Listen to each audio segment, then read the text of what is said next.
High Desert Python. Man, We're back. Deja vu, right? I know. It's freaking me out. Oh man, let's do this while y'all running late. What up, Mindy? What's going on in there? Liz, got some early people jumping in. Samson Rivera came in 87 minutes early. I'm like, dang, son. That's when I probably forwarded it to him. Yeah. 87 minutes early. You got your thing? You got your laptop double open again like before? No, I had to turn it down. I put it on here so I can see it. I got to I turned it down the volume though. Okay, cool. Yeah, I'm a dick. Front row seat.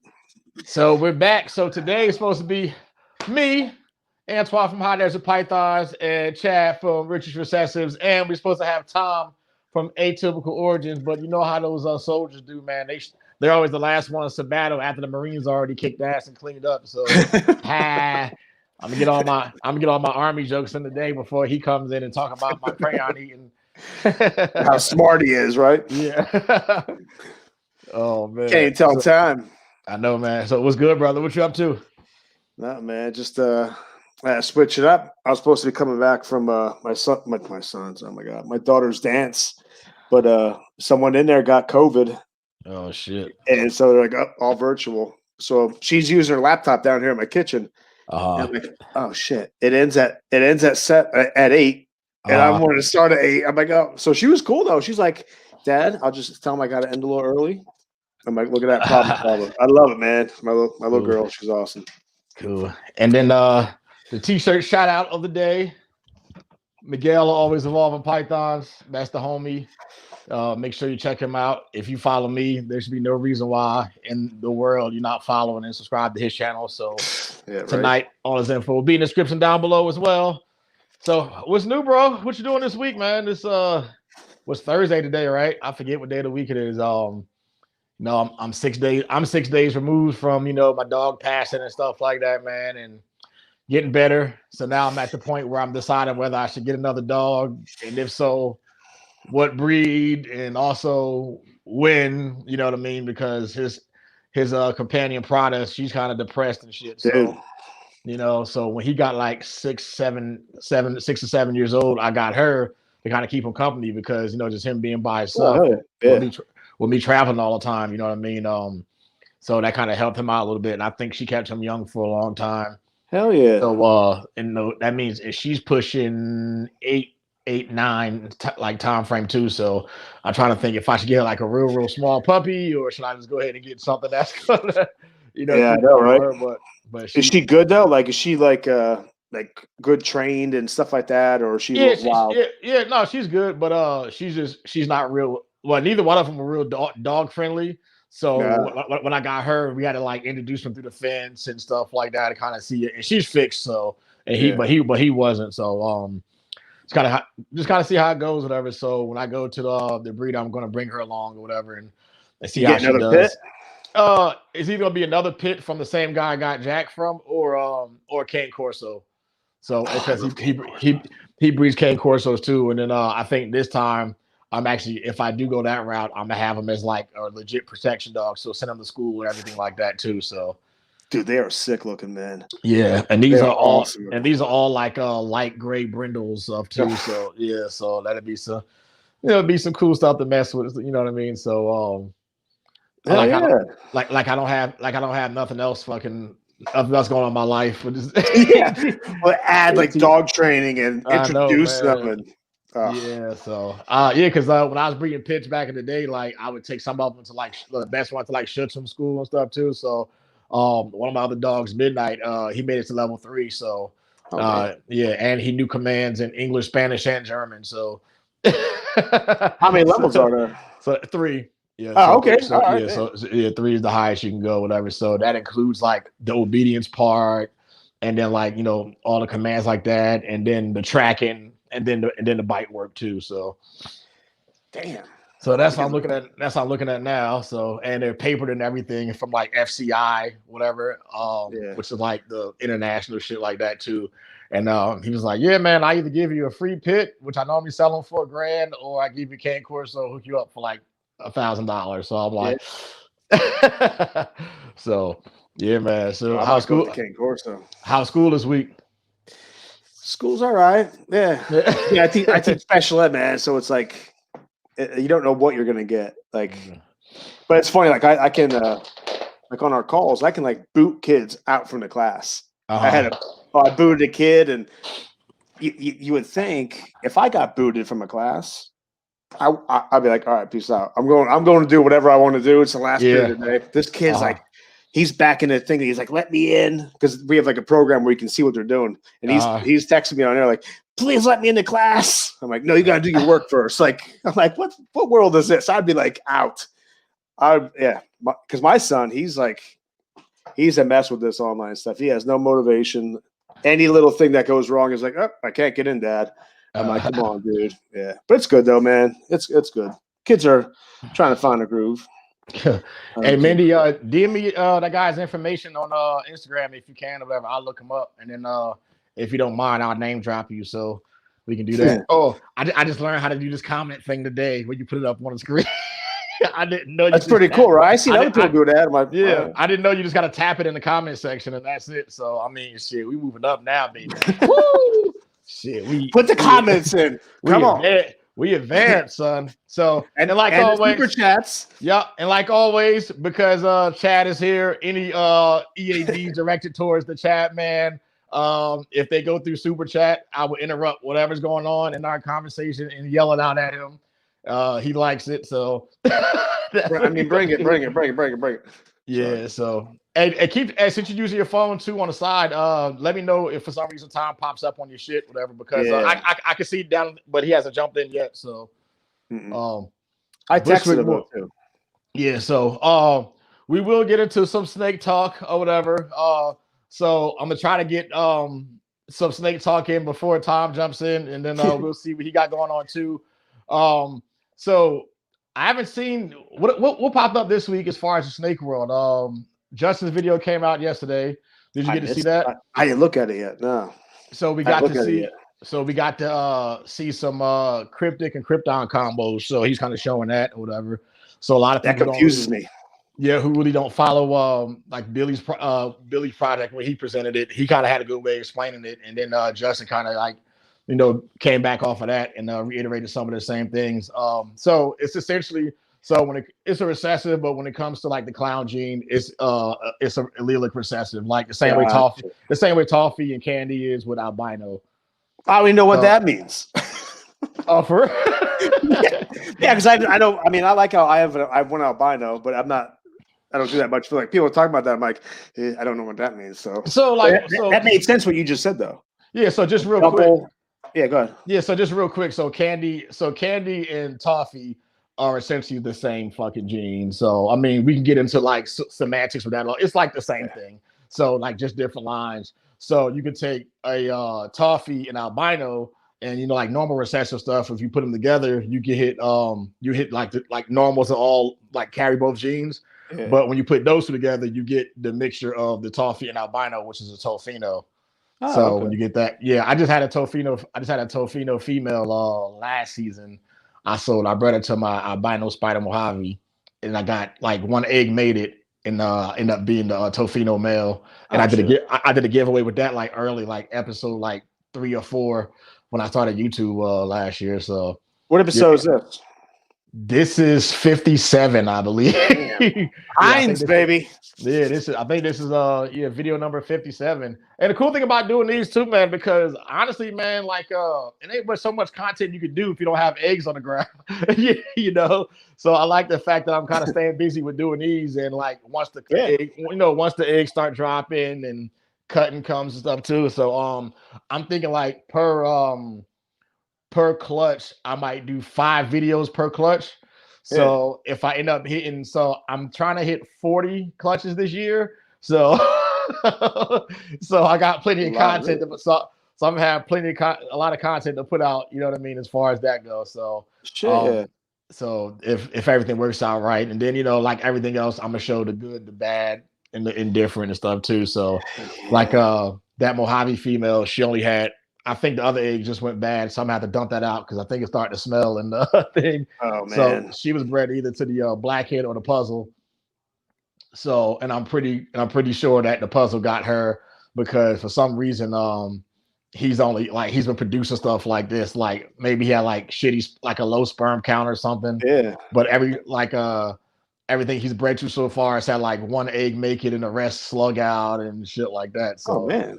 yeah, I don't know, but whatever. So, and then yeah, I know enough about fucking things up like that. So yeah, he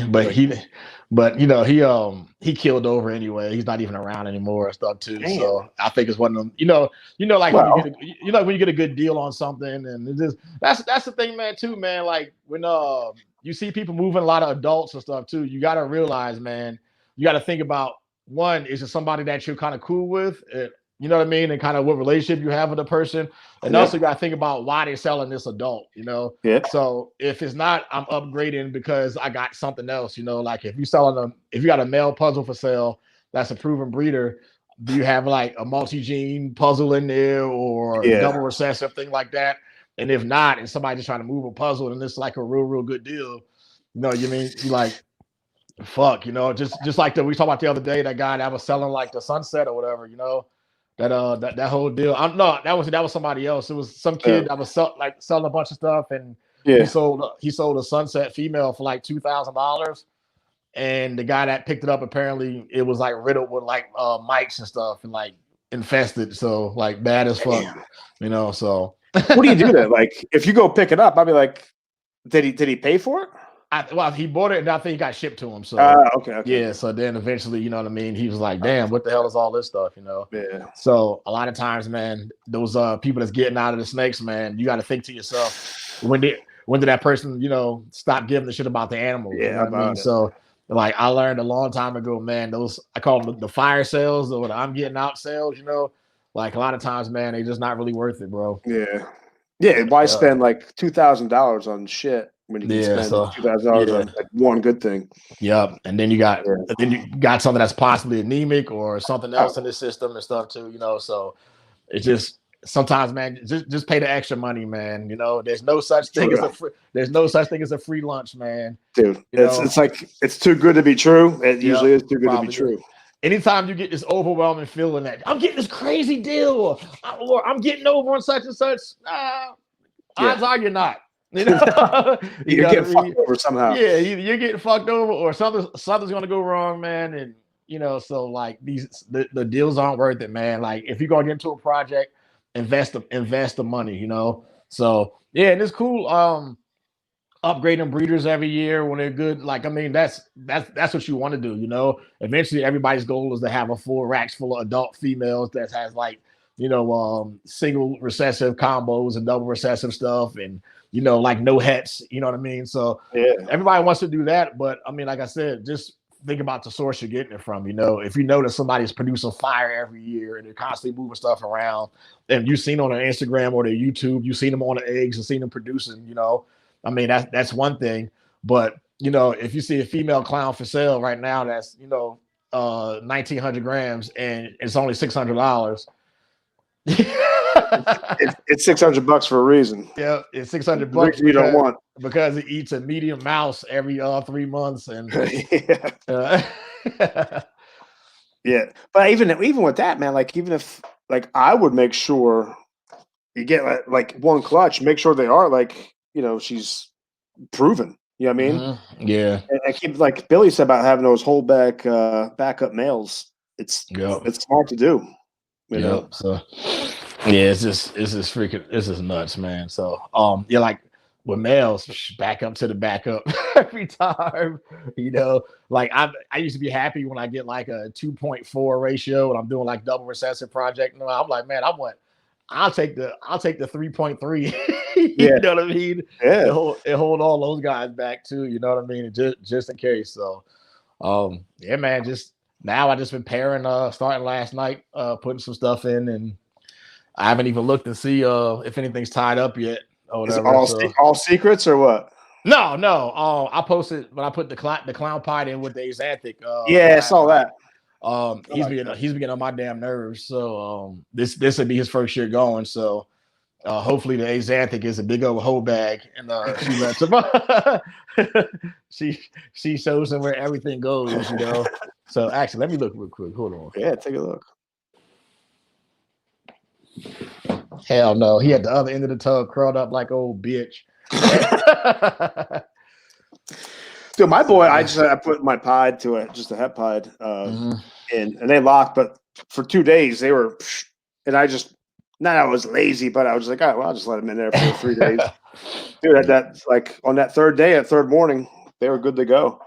Yeah, so, crazy, man. Time. Play some Barry White. Yeah, for real. Yeah, man. I'm not sure. I'm not sure if we can play R. Kelly anymore if everybody's canceled him. You start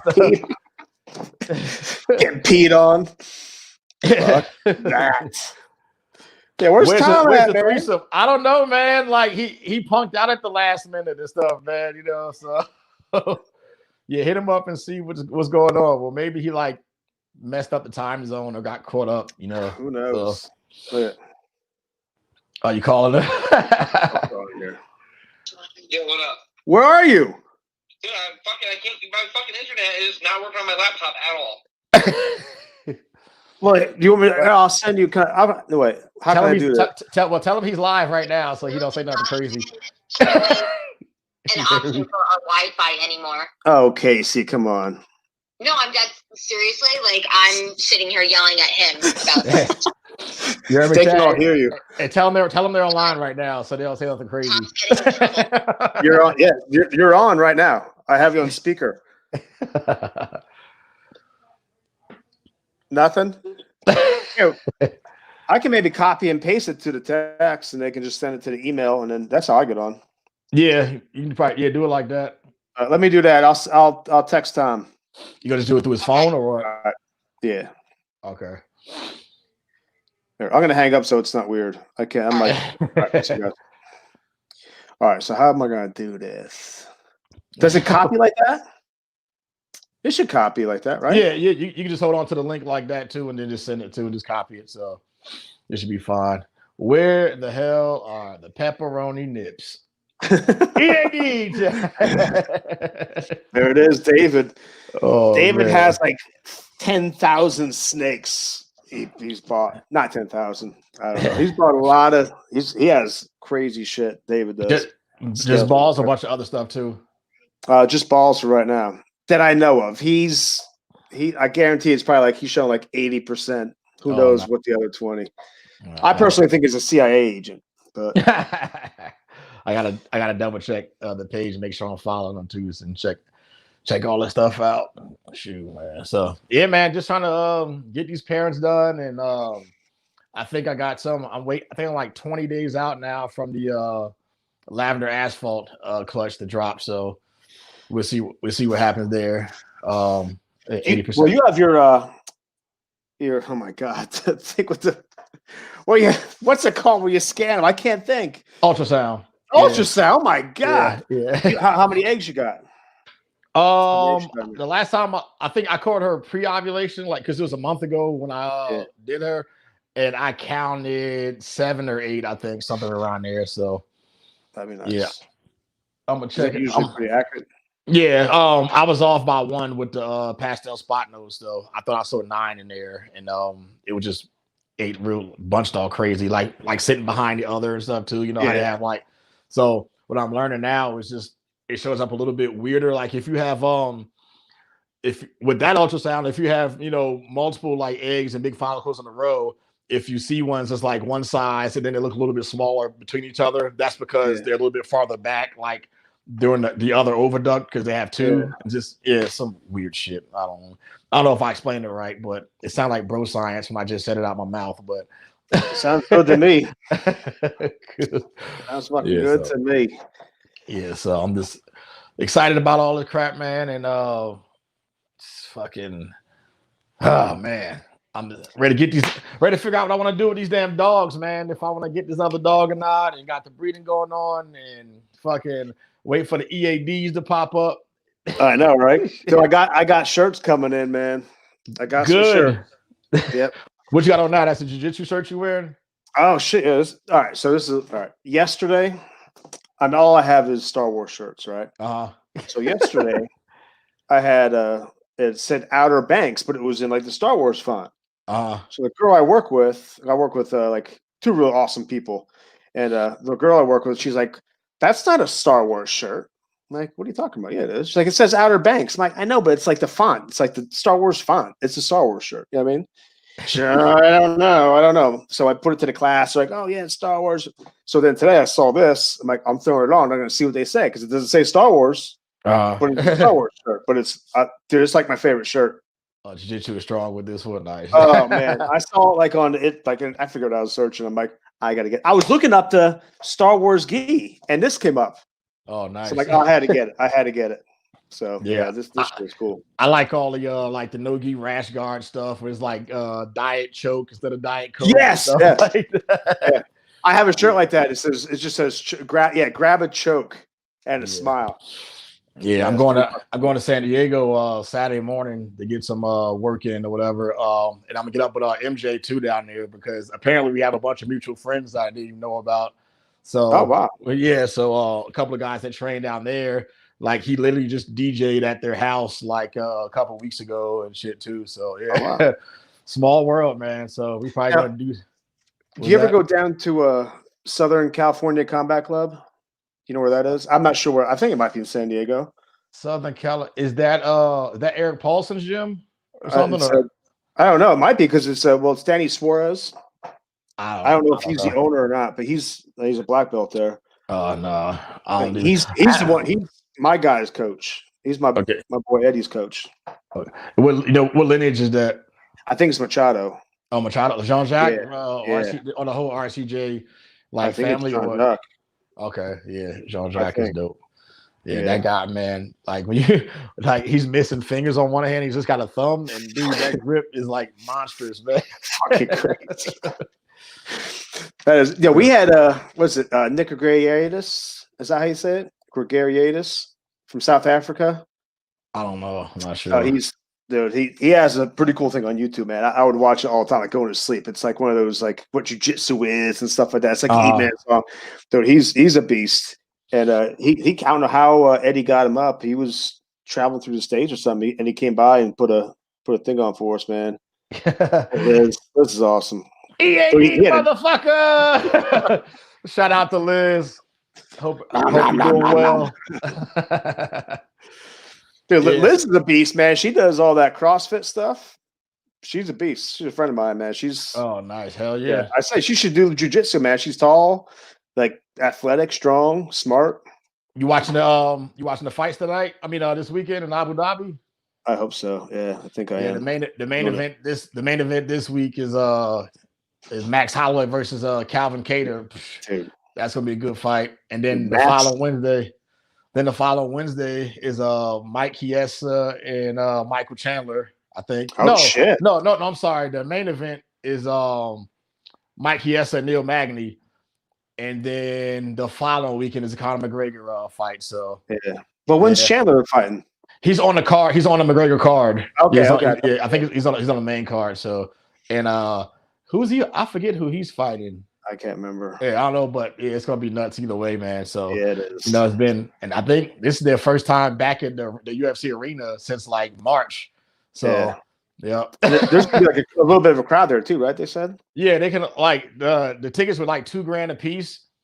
So I tried to weasel my way into Ricky Simone's corner because all my boys are going for him. So I try to get my I try to sneak my way into there and get a corner pass and all that stuff too. But somebody else at the last minute, I guess, jumped in and was like, "Nah, I can go."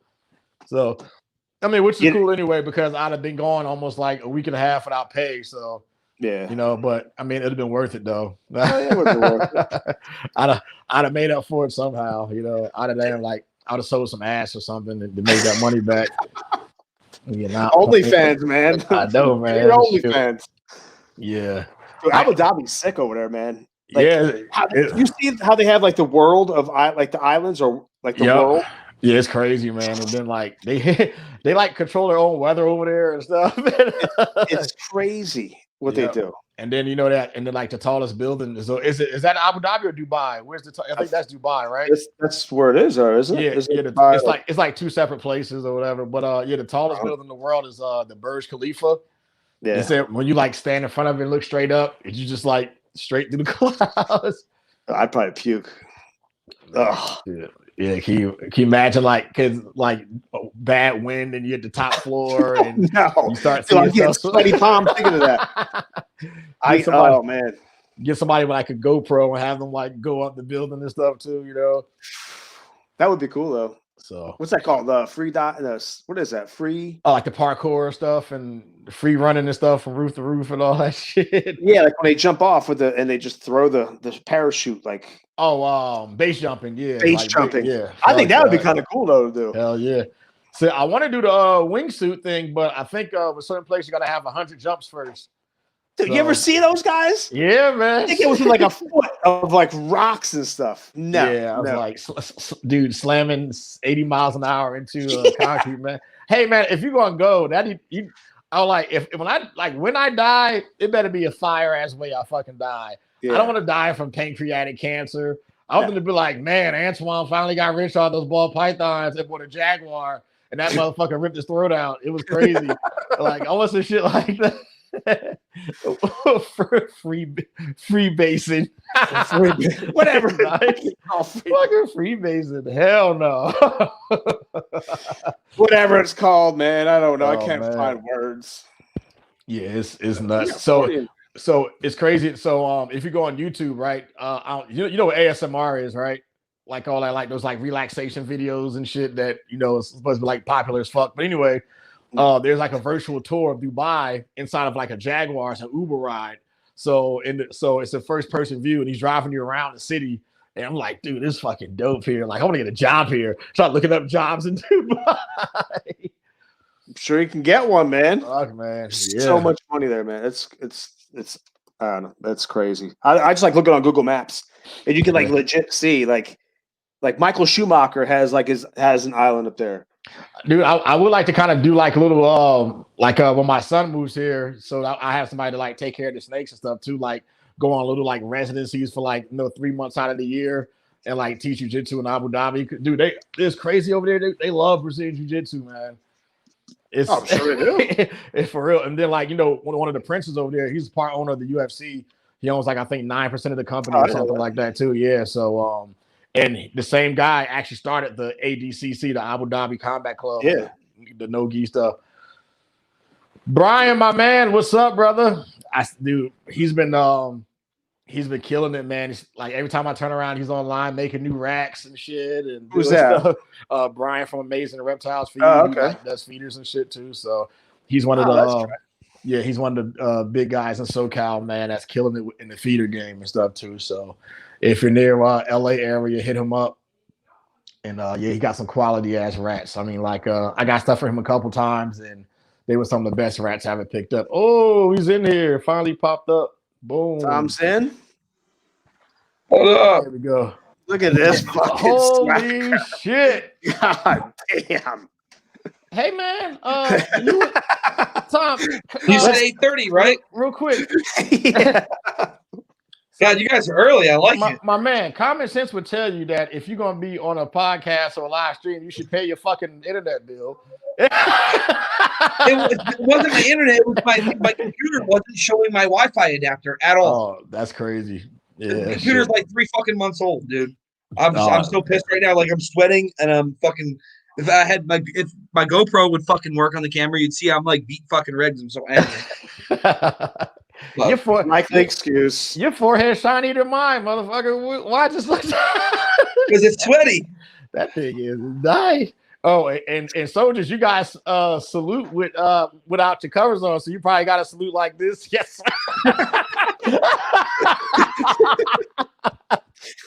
Oh man, that's funny. Man, I'm glad you made it though, man. Good to see you, bro. Yeah, definitely. So Same here. Chad could be, I just appreciate the fact that Chad is in the middle of us because he is a special education teacher. So we needed him to moderate the two of us. Yeah. So, oh man. So yeah. So for those who don't know, this is the homie Tom from Atypical Origins, man. Let everybody know.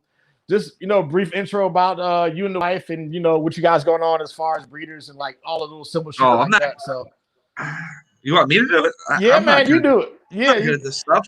Well, you love talking about yourself. I'm Tom. This is your time to come out of the not the closet, but I mean, come out of the. We already starting already. I'm Tom from Atypical Origins. We run it. I run it with my wife Casey. Breed ball pythons. We make fun of Chad a lot. We got started because my now 13-year-old wanted to get started, and so he convinced us at like 11 and a half years old that we should breed ball pythons, and so that's what we're trying to do. Was he following certain people like online and YouTube first that caught his eye and kind of brought him into it, or Brian, Billy? Mm-hmm. There was another one too. I think Miguel. I think he watched Miguel some too. And so how long ago was this? How long did you guys start? How long ago? A year. About a year. Oh, nice. Heck yeah. Shoot, talk about the like the design of the logo and stuff. I always thought that was an interesting logo you guys had. You want to talk about that? So our middle child is autistic. Mm-hmm. That's where the logo comes from. Again, this is really for them in the long run. That's cool, man. If they can ever get some motivation, and they will. They're kids. Fuck that. I claim shit. I just want to see cool shit and buy us stuff with the money. That'd be crazy, man. How many kids you have? 3. 3. Yep, same here, bro.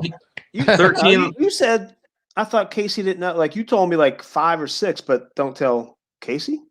Yeah, but I mean that's prior stuff. That's like all right, I got you. It's just floating around somewhere in the world, kids. You're throwing like big words around. Like we don't really count them. So we all got 3 kids. Yep. There we go. Kids, that's what threesome meant. It's impressive that you got somebody to sleep with you at least 3 times, Chad. 3 different people. 3 different people, buddy. You got 3 baby mamas, Chad? Oh, I'm about to say. No, come on. Man, I thought no. I'm like, I got on mine by the same chick. What the fuck, dude? Hey, man. No, it's all the same mama. All the same mama. Fuck. So, how many we'll be looking at this year, Tom, as far as breeding, as far as pairings? A lot of clown stuff, some Batman stuff, some Cypress. Later on in the season, hopefully some Orange Ghost stuff. Couple albino pairings. Black pastel albino. Including one that's a black pastel head albino female to a black pastel albino male. So maybe we'll get some blizzards. That'd be dope. What do you think? What do you think? Puzzle stuff? What? No puzzle stuff? We have a puzzle. We have a het puzzle male. Gotcha. That's one of the things that I want to work on later on this year. Getting is some actual another het, either a het female or visual female, or depends. Yeah. I got a het puzzle female here that's just like, hey man, what are we doing with our lives? I'm like, I don't know, man. Like, do you have a male?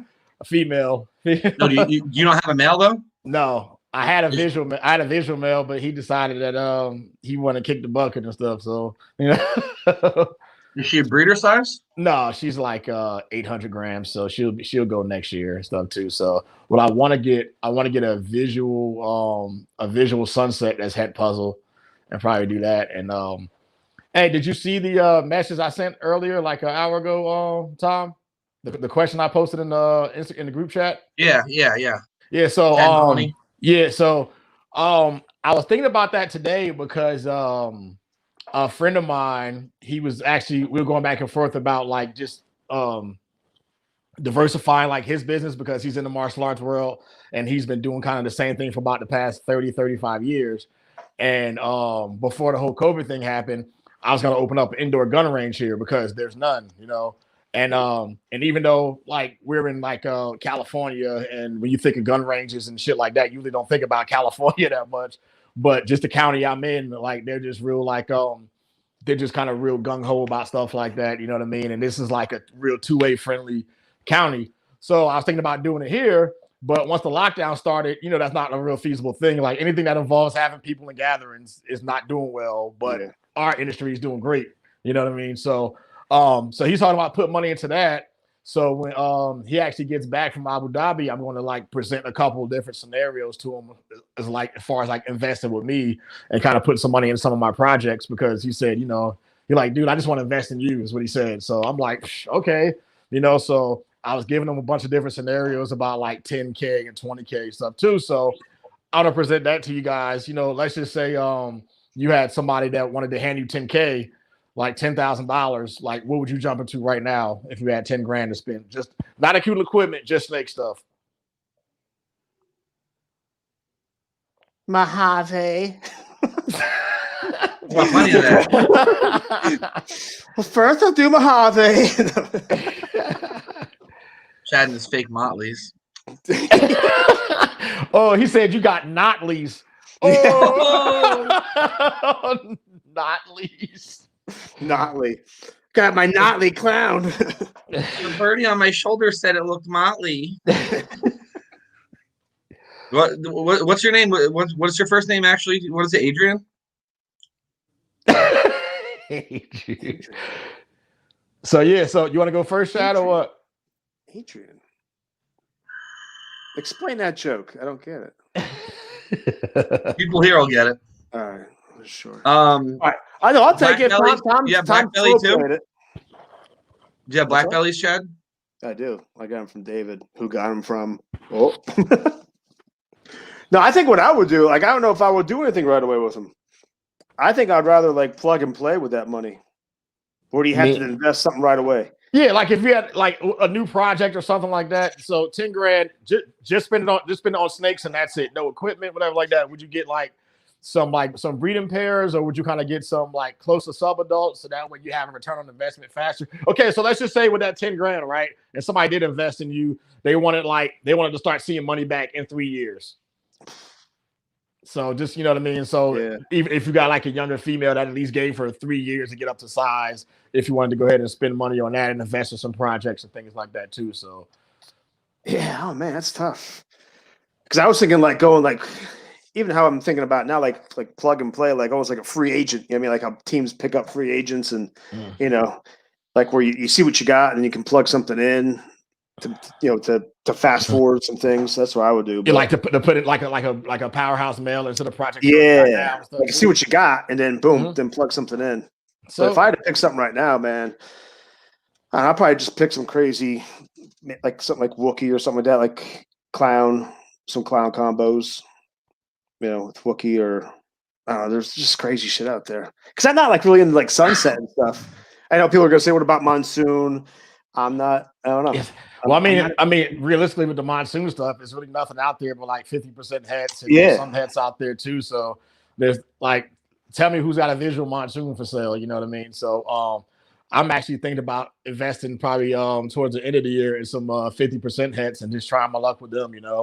So. And if they don't work out, I have some other stuff to go with it where they'll still come, you know what I mean? Be worth the juice to be worth the squeeze, even if they don't like prove out. So what about you, Tom? 10 grand. So I'd probably get some het females for puzzle. And I think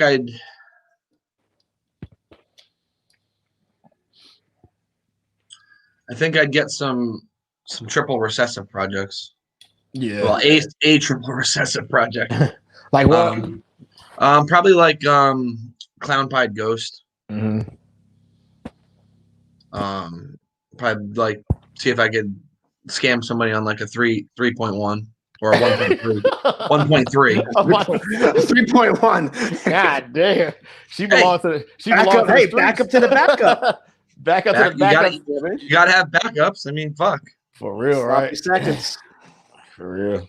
Yeah, like I'm trying to do this triple recessive project now. The VPI is ethic to the Clown Pied, and hopefully I get like 2.4s. She always has about six or seven eggs, so 2.4 I'll be happy with, and kind of keeping those up and messing around with all that stuff too. But eventually just like holding back stuff and hopefully getting at least a double visual off the back too, and keeping those females aside. So, but just having those even like double recessive projects, man, even if you don't hit it with just the double head to double head right away, just keeping all the crap back from there and those females. Like I said, I've been doing the Dream Single project now for 4 years, and I just said, fuck it. I just did. I didn't hit it. So now I'm just gonna buy a pair of Dream Singles. Just like, all right, I got him. You know, kept it under wraps for a little while. Yeah, fuck it. I was just like, oh, hey, look, my main guy's lying and shit. So, all right. So, what about with 20K, Chad? Fuck. Man, it up now. Dude, it's crazy because I saw something. This is like in Billy's Discord and stuff. There's people from overseas. It has a riptide. It's a recessive gene over in Europe.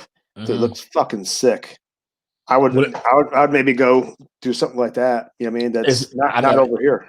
Is it a pattern mutation or a color or? Yeah, it's back. It's like dorsal. It's just it's clown like, but it's not clown. Like you tell, it's not clown. It has like these crazy hooks coming off it. It's fucking sick looking. If I gotta contact the guy. I was looking for his name in the chat if I can't find it. So I don't know if he's still on that Discord or not. I don't know. But it's pretty cool. It's recessive. So you think it'd be something worth to bring over here and kind of push that whatever too? And oh my god, yeah. Like I saw it because I'm like, what's this guy? You know, like I'm always skeptical of stuff. Like, what are they talking about? And I saw a picture. I was like, oh, mama, that's really nice.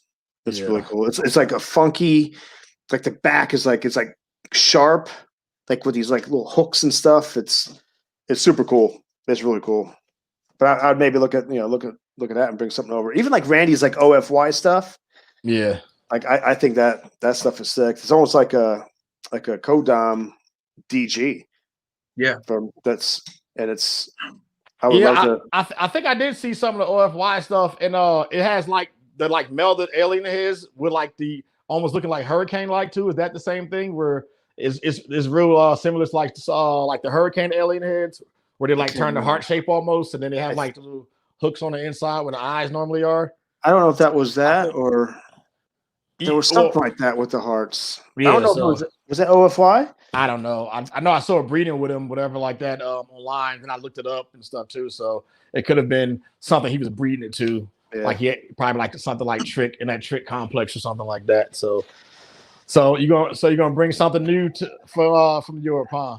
And then build that whole thing up. And why not? I like that stuff though. Like I don't know, like even like because I think I fell ass backwards with that Motley stuff, but like I don't know, I like it's like some of that different stuff, different kind of genes. But I'm always like, I like Star Wars and stuff. Like I was looking at Jedi before, and I'm like, I don't know about this Jedi stuff. I don't know. The Brittany Gobble last night was talking about it on with Casey and stuff. I'm like, damn.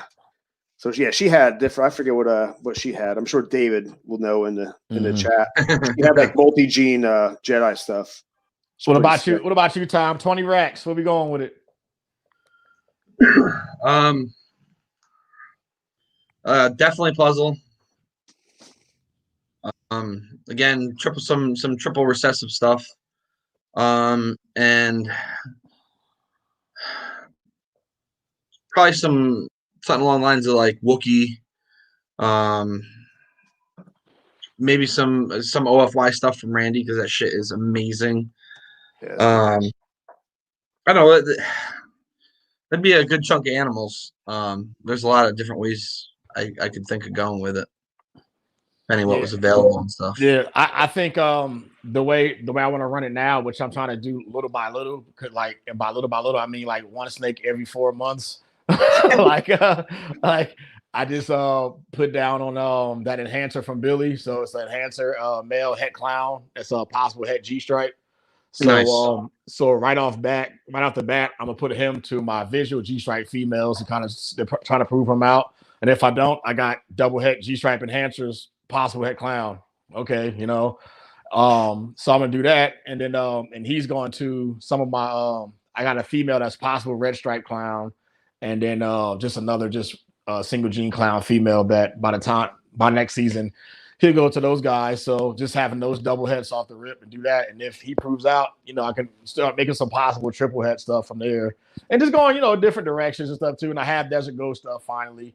But I think I do want to find some like clowns that's head DG and kind of just meld those, So having get like bigger females that won't cost as much. So it'd be like visual, like clowns, head G-stripe and head puzzle and shit like that. And on the other side, getting a more valuable male that's puzzle, head clown, or sunset, head clown, and things like that too. And just running it that way. So again, that's the wave of the future, man. Like I was talking to, I think who I saw somebody last week, we were saying like 5, 6, 7 years from now, when you go to people's racks, you're going to have double recessive females all over the place. You know what I mean? Really. So like if 5 years from now, when you go visit some, like even us, well, me, because I'm a fucking snob, but I know 5 years from now, when I go to visit somebody's place and I pull open their drawers and I'm like, bro, you don't have like any double recessive females? Fuck you doing, you brokey? Nah, like what have you been doing for 5 years? Like, yo, my man, like you've been like you started the same time I did. Like you should have been putting this stuff together, So like I have really, other than the DG project, because I'm trying to build more than that, every other recessive now, I'm kind of putting in double and triple stuff. So that way I'm not doing the same thing everybody else is doing, So even when the next big recessive comes out, if I buy into it, like even with the monsoon stuff, like if I finally ever hit a monsoon off of like long shot heads, I'm not going to build multiple monsoon stuff. He's going to clown stuff. He's going to pie. He's going to G-stripe, enhancer, Desert Ghost, and so on and so forth. So that's just that's just how it's going to be, man. Like we should all be at the point 5 years from now where we're accidentally hitting recessive stuff because we had stuff that was double recessive and 50% het this, you know what I mean? Yeah. And we didn't even think about that. And so now we got, ultra male G-stripe clowns by accident. So you know what I'm saying? Yeah, I mean, you hear people like the breeders say, like, what do you do with your, like your pos hets? Yeah. I kind of give them away. They wholesale them. Mm-hmm. So they're probably out there everywhere. Yeah, because it's kind of hard to add that that extra little bit of value to a 50% het. Unless, like I said, unless it's like a puzzle or sunset and things like that too. But when you buy the multi-gene animal that's 50% het pie and 50% het clown, you shouldn't be tacking on that much to them. You know what I mean? Like, a little bit, but you're not beating people over the head for that little bit of money. And if it turns out cool, I mean, shit, you did the breeding to make these weirdo pos hets and shit, So if you didn't get what you want out of it, unless it has some real crazy markers, you know what I mean? If you get like pos het pies and they got orange sides and big ass ringers on them, you know what I mean? It's probably going to prove out. So, situation dictates. So, hey, I thought of something though, since you've been talking about that 20K, even a 10K, maybe drive down 95 and hit Georgia up. And knock on Justin, be like, all right, this is what I got. This is what I got. What can I do? What can I get? What can I get? Yeah, I feel that, man. Show me some cool shit that you aren't showing. If I'm gonna go to Georgia, I'm gonna stop at Bob Voo's place too, man. And definitely get some voodoo. I'm knocking on his door, picking up a bunch of stuff, and so actually I'm gonna go by his house, then go by Justin's, and don't buy anything at either one of them, and then double back afterward. Spend all your fucking money quick, man. Fucking right, you would. So. Man, shit. I'm just fucking. So yeah, 20 grand, man. Just piling stuff on like that in 3 years. And like I was saying before, I always have the best luck when I'm doing when I'm buying females as babies and I get babies from them within the first 2 to 3 years. Then when I raise them up myself. So because I raise them up myself, she'll lay eggs at like 4, 5, 6 years old, and I'm like, come on, bro. Like, what the fuck are you doing? So. That's what people don't realize. Oh, in 3 years, I'm going to have this. I can do this in 3 years. Well, she doesn't go. Then it's 4 years. Then it's 5 years. I mean, and if the babies only want to eat here and there, then it's yeah. So I still plan it like that, though. You know what I mean? Yeah. I still plan like you don't plan for failure. You know what I mean? Yeah, I know. So then you're like, oh fuck. Well, I guess I better go fucking find a breeder female to buy so I can keep going with this project. Yeah, for real. Who's Okay, do you know anybody who's moving like clown females right now, or have you seen it online and stuff too? That actually, I'm trying to get some intel from you guys so I can hit some people. Where's your honeypot, guys? Where's the honeypot? Right? I know, right? You know, up for discussion, clowns and pie and stuff and things like that. I'm not really in it. I got stuff growing up. I'm not really tripping too much about it, but like, I'm not going to buy no clown female for $600 like we talked about earlier or nothing like that, because that's just nuts. You're going to get a clown female who's actually like 11 years old and she's had one clutch and she eats medium mice every 4 weeks. It's a great deal. Man. Oh man, I forgot to tell you, man, she's a mouser. I didn't put that in the description. That's crazy. You didn't see that? It said it down in the shipping section. It said that she was a mouser. For real. Fucking clown female. Yeah, fucking. Have you guys ever gotten scammed like that? Like, hell yeah, man. You mean like a dog? Yeah, you told me last time, didn't you? Yo, I bought males that I thought I was getting a good deal on that were like breeding size, and like I said, just had like shit sperm where he breed the stuff and 2 eggs will make it, and then all the females are slug out too, you know. So although a lot of times, so actually, let's get into that. Like, you're gonna have like a shitty season eventually with females. You know, we all do. You know, so if you haven't already, you're gonna have a female that slugs out completely. Happens. You know, I've had some that like skip seasons and it looks like they retain sperm or whatever, and I've got 11 slugs. I'm like, man, I didn't even do anything with this female. I was like, you know, like I never get the fucking twins or the Partho clutches where the het female makes visual recessive supers. That's not my luck. You know, I got a passed out het lav in here and she's 8 years old. It's only her second clutch. I guarantee you she's not going to make no super pastel lavenders by herself, because that's, you know, or my black pastel het pie female is not going to make me pandas, a clutch of female pandas. You know what I'm saying? So, but yeah, you guys had that yet? We just had like a complete fucking bluster, like a female just not go for you or just produce a bunch of shitty eggs, or what? I had 2 females out of the 4 last year that didn't go. I've had what was that time? I got distracted. I had we had 4 pairings last year and only 2 of the females went. 50%. So imagine when you get to 400 breeder females and you got 200. Right. So at that number, that's not real crazy odds, you know. So that's what I'm like, yo, Chad, I got a good deal on this package group of females. All right, I'll drive up. No. Well, I mean, I already had. Hopefully, I had enough bad luck already, man. I said I was 0 for 7 my first 17. You know, fucking shit up and. So, but nothing like where a female slugs out and stuff like that. But we were lucky. We had our first clutch was 10 eggs. They were all big, healthy eggs. Mm-hmm. Everybody survived. Our second clutch was 5 good eggs. One egg with no veins and one slug. One of the babies. We had to cut early and put water in the egg, keep it because it was the egg was super dehydrated. When she was the first one out of the egg, he or she, and you know, she looked a little weak, and I was gonna force feed her right off the bat. I said, you know what? It was like 2 a.m. I said, I'll do it later on tomorrow morning.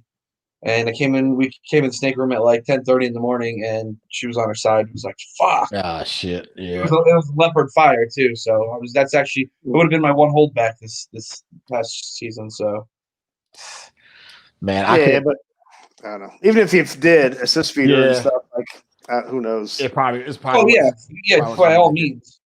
But you know, I can't complain. You know, 14 good healthy babies, and so one that, you know, didn't make it. Are you guys to the point now too when you have like a clutch laid and you see like maybe a vein when you can do you still put it anyway hoping to get better, or have you or you just toss it or whatever? So if the egg looks, I would.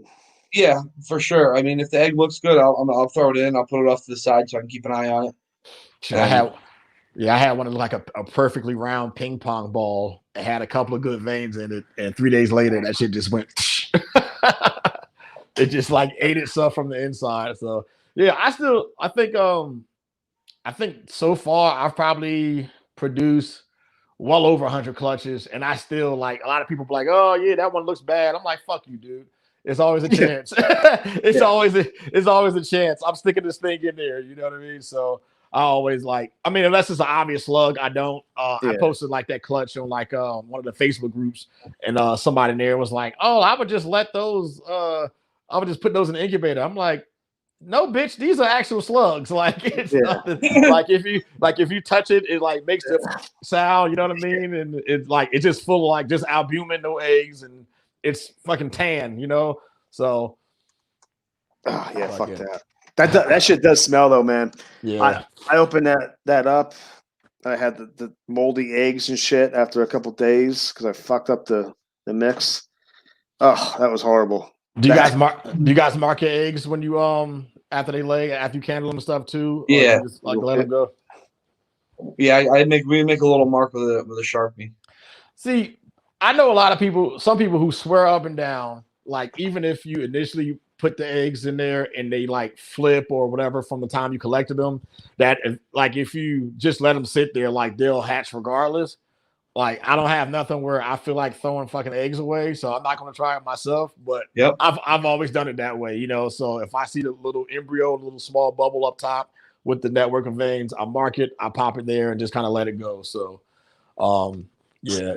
So, but I know a lot of old school people who swear up and down if you just let them go, like they'll hatch regardless. So, I mean. So my first clutch, because I fucked up so much with the incubator stuff and like mixing. I said I'm doing maternal. I'm letting her sit on the fucking eggs. Obviously, I don't know what I'm doing. I'm sure she knows what she's gonna do. So, dude, I got those eggs. I pulled them and they were like, I pulled her, and those eggs were deflated. They looked ugly. I'm like, man, I don't know if they're gonna make them. They were all good. All of them made it. Like how long did they go? I'm saying like she maternally incubated. It was like I pulled her 70? like 50. No, it was like 56. Really? Yeah. I should have gone a little longer, like in hindsight. But do you have her on belly heat or do you use belly heat. Yeah, so they probably was on belly heat the whole time. What do you put your temps at on belly heat? Like 90, 91 or something? I have both set for 90.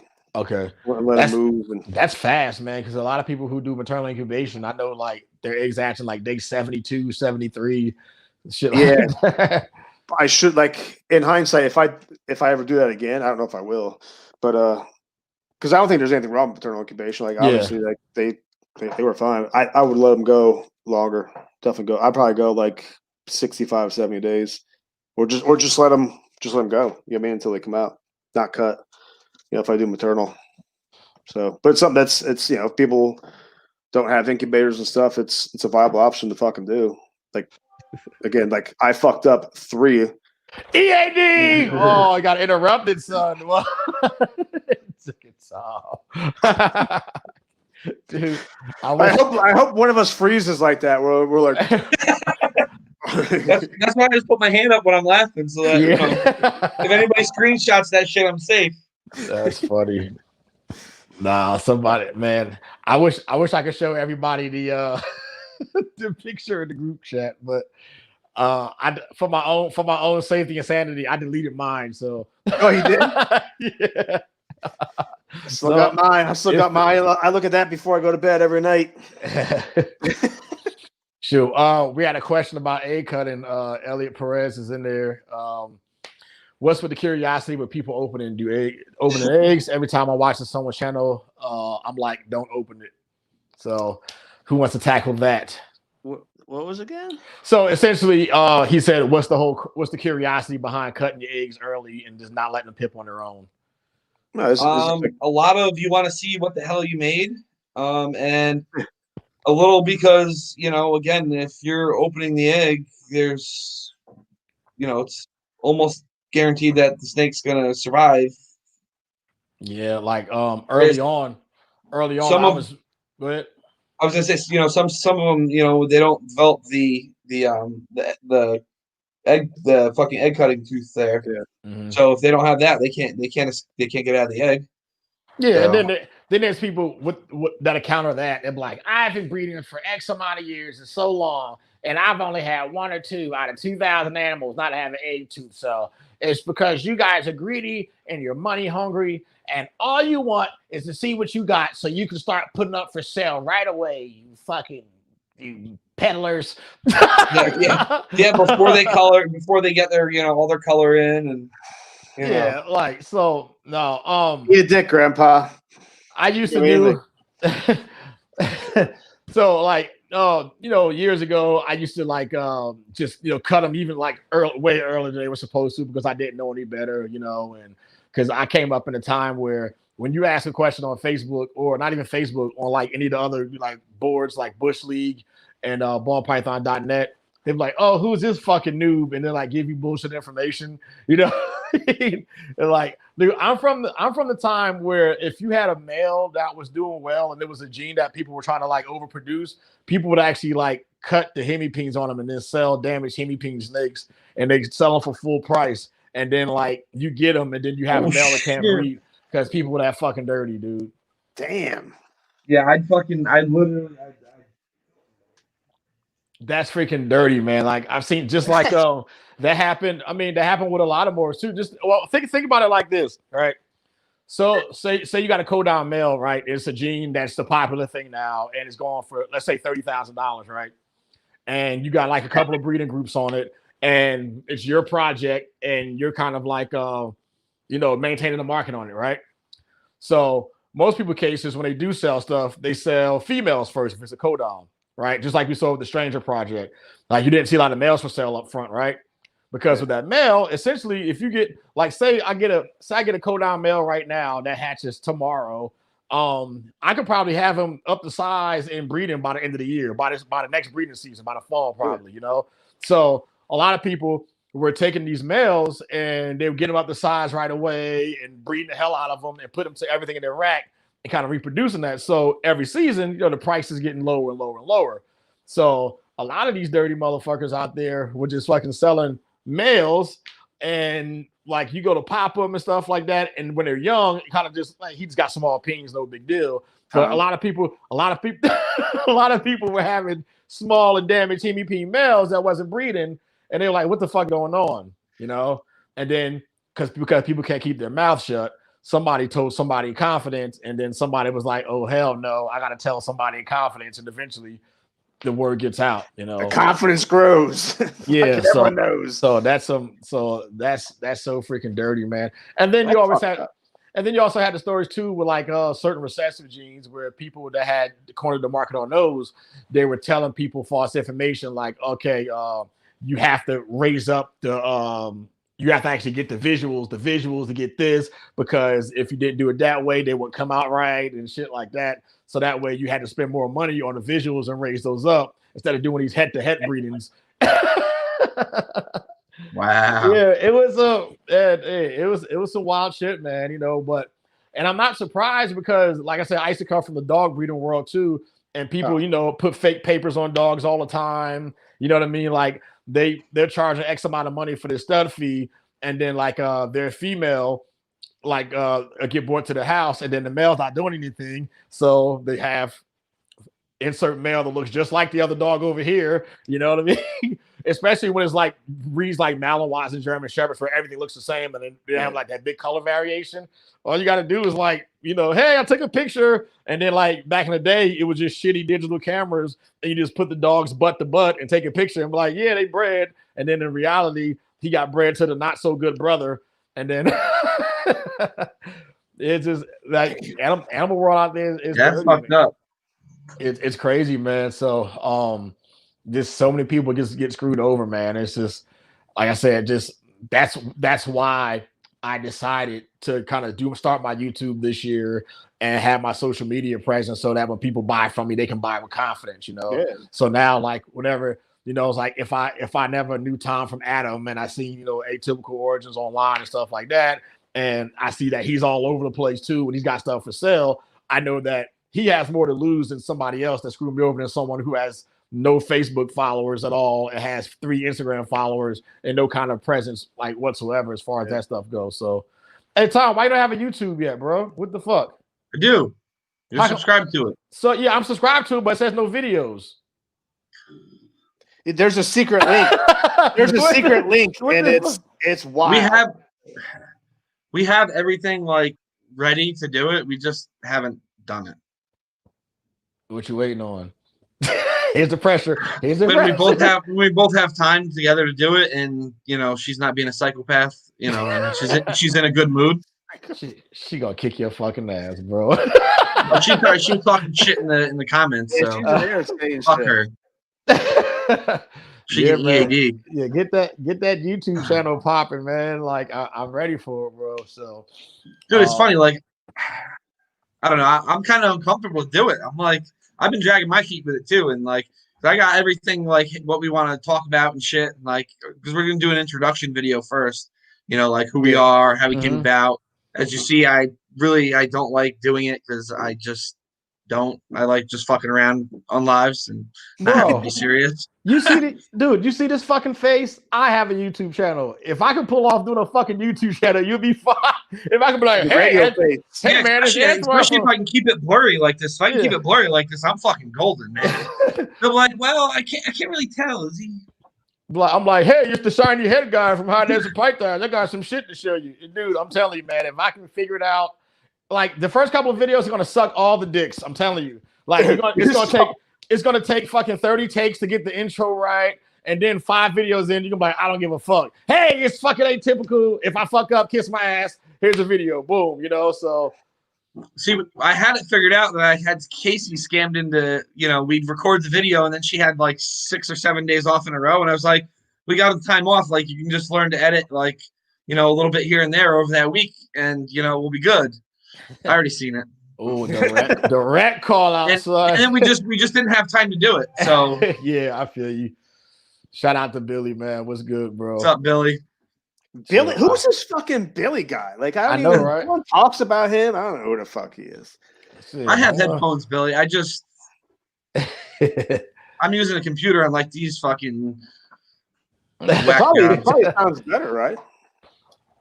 Yeah, it actually sounds good coming through your through whatever you're doing right now. So right now it's just my piece of shit computer, which is like 3 months old, but it's a piece of shit. That's crazy. Hey, Redwood, hit me up today too. Let me know how far you are from San Diego, because if you're on the way, I can drop that snake off to you today. So I mean this weekend, I meant so like Friday night or Saturday. I want some of those stickers. Dude, he like fucking sent like 7. I'm like, he has all these different ones. Fucking cool, man. Dude, those are badass. They are. Look at this. Some of them were sticky though. I don't know what was on them. Nice. Andrew's a fucking good dude, man. Look crazy, but it's all right. It's all good. Yeah, it's gonna be a crazy weekend. I like Niviel's holographic. Oh, yeah. No, I mean Brian from Bane. I like. Is he in there? I don't know. He'll see this shit later though. Somebody will record it. I know. Actually, go ahead. I'm gonna forward the link to somebody quick. Actually, guys. Who? What? Don't fucking worry about it, Chad. Oh, great. What were you gonna say, Angelo? I mean, I saw a lot of people with holographics lately. I think did like Sticker Mule have a sale recently? I think a lot of people jumped on those. Yeah, I think so. Fucking Billy. Yeah, they were a little sticky. They're a little salty. A little salty in there. Fucking Andrew. When I send you stickers, I'm 1,000% put them in my pants first before I send. Chad, should we explain to Billy how the EAD thing came about? Since he always is like, I don't know how it started, but yeah, tell him. Well, I got to hear this too. Go ahead. So this is when Chad first started, you know, like following us around like puppy dogs on the internet. You guys were hot, you know what I mean? You and anyway, Nick in your bikinis. Niviel and us were doing a live, and Nick told wanting somebody to eat a dick. It was probably me because I probably said something fucked up. Yeah, he did. And it got shortened to EAD, and then like anytime like certain people would come in the lives, we'd be like, it'd be like a contest to see who could write it first, us or whoever came in. So it'd be like, oh shit, Chad's here, EAD Chad, and Kenny, and Troy, and all them, and then it just kind of kept growing. People picked up on it and kept saying it to other people, and now it's in like fucking random meme accounts. Yeah, about like reptile meme accounts. Like I was scrolling through a fucking reptile meme account, and I'm like scrolling through, and it's like, hey, can you tell me what morph my ball python is? And then it's like at the bottom, it's like, super normal het EAD, and I'm like, are you fucking kidding me? Are you fucking kidding me? That's hilarious. Yeah, I remember coming in your lives, and it would be like people wouldn't even say hi; they would just say fucking EAD Chad. I'm like, all right, well, fucking all right, cool, I guess whatever. Yeah, I mean, it just fucking started. You got me in trouble. Started on Billy shit. At work today, I had an extra. We do like Thai food on Thursdays, and I had an extra like beef and basil like platter or whatever. And I go, "Hey, is anybody hungry?" Some guy goes, "I am." I was like, "Eat a dick." So guess who got sent to the office today? I'm like, why do I have a real job? This is stupid. Where's your real job? I am the AV-8B Harrier electrician for the United States Navy. So damn, I don't know what that means. Yeah, so the Harrier is that fighter jet that hovers. I'm sure you've seen one before, like the nozzles go down and they hover. That's what I did in the Marine Corps. So I'm at year 21 right now. So DynCorp has a contract with the Navy, and the Navy bought a bunch of Harriers, so they hired me to maintain them. So Antoine hangs out under the console in the jet playing with wires. Yep. What do they call us? They call us Sparkies, tweakers. Tweakers.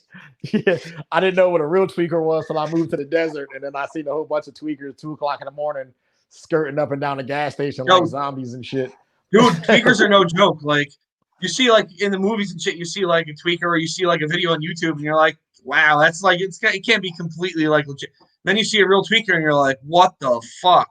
I went out to Oregon last year, and I seen like my first like legit tweaker. And this chick, we're walking around the grocery store, me and a buddy of mine, and this chick is just walking around all like fucking like.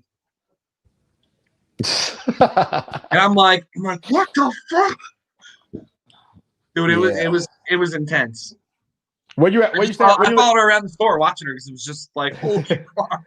Where do you live at now? What state? Tom? New York. You're from New York originally too, or? Yeah. Okay, cool.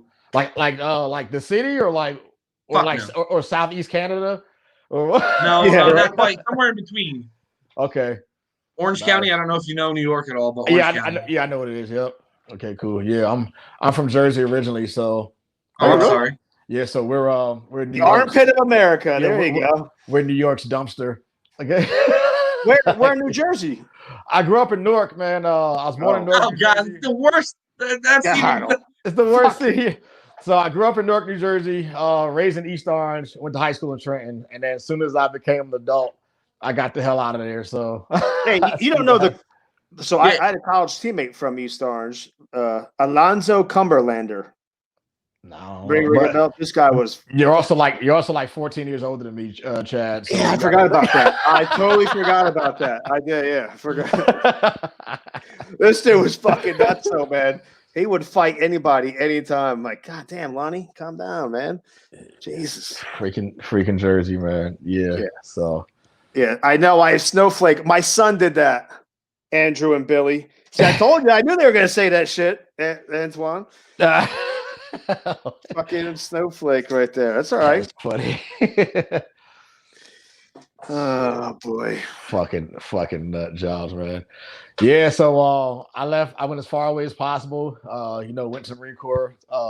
Actually, like right when I got out of high school, I started at Rutgers University. I was going to get into the veterinary program there, but then I was like, wait, you got to be a real doctor first? Nah, I'm cool. I'm like, nah, I'm cool on people. Like for the summer, I like took a couple of classes and like shoved my hand down a bunch of cows and did some artificial inseminations and stuff too. And because the original plan was to kind of be a vet, and then but I was I would say I was a sheltered kid, but just kind of going out on my own after that, I got wild, like real wild quick, just like partying and shit like that, because like even growing up in Newark, New Jersey, I grew up never doing drugs. I never drank until I was like 20 years old when I was in the and stuff like that. I was like super like straight edge like the whole time, man, because like I don't know, man. I haven't heard that forever. Straight edge, yeah, man. Yeah, like it was nothing like, oh, I had this moral code and stuff like that, dude. I was a bitch, dude. I was like, I don't want to get shot up like these fools. I did party and shit. That shit hurts. So, then he joins the Marine Corps. Yeah, so I was like,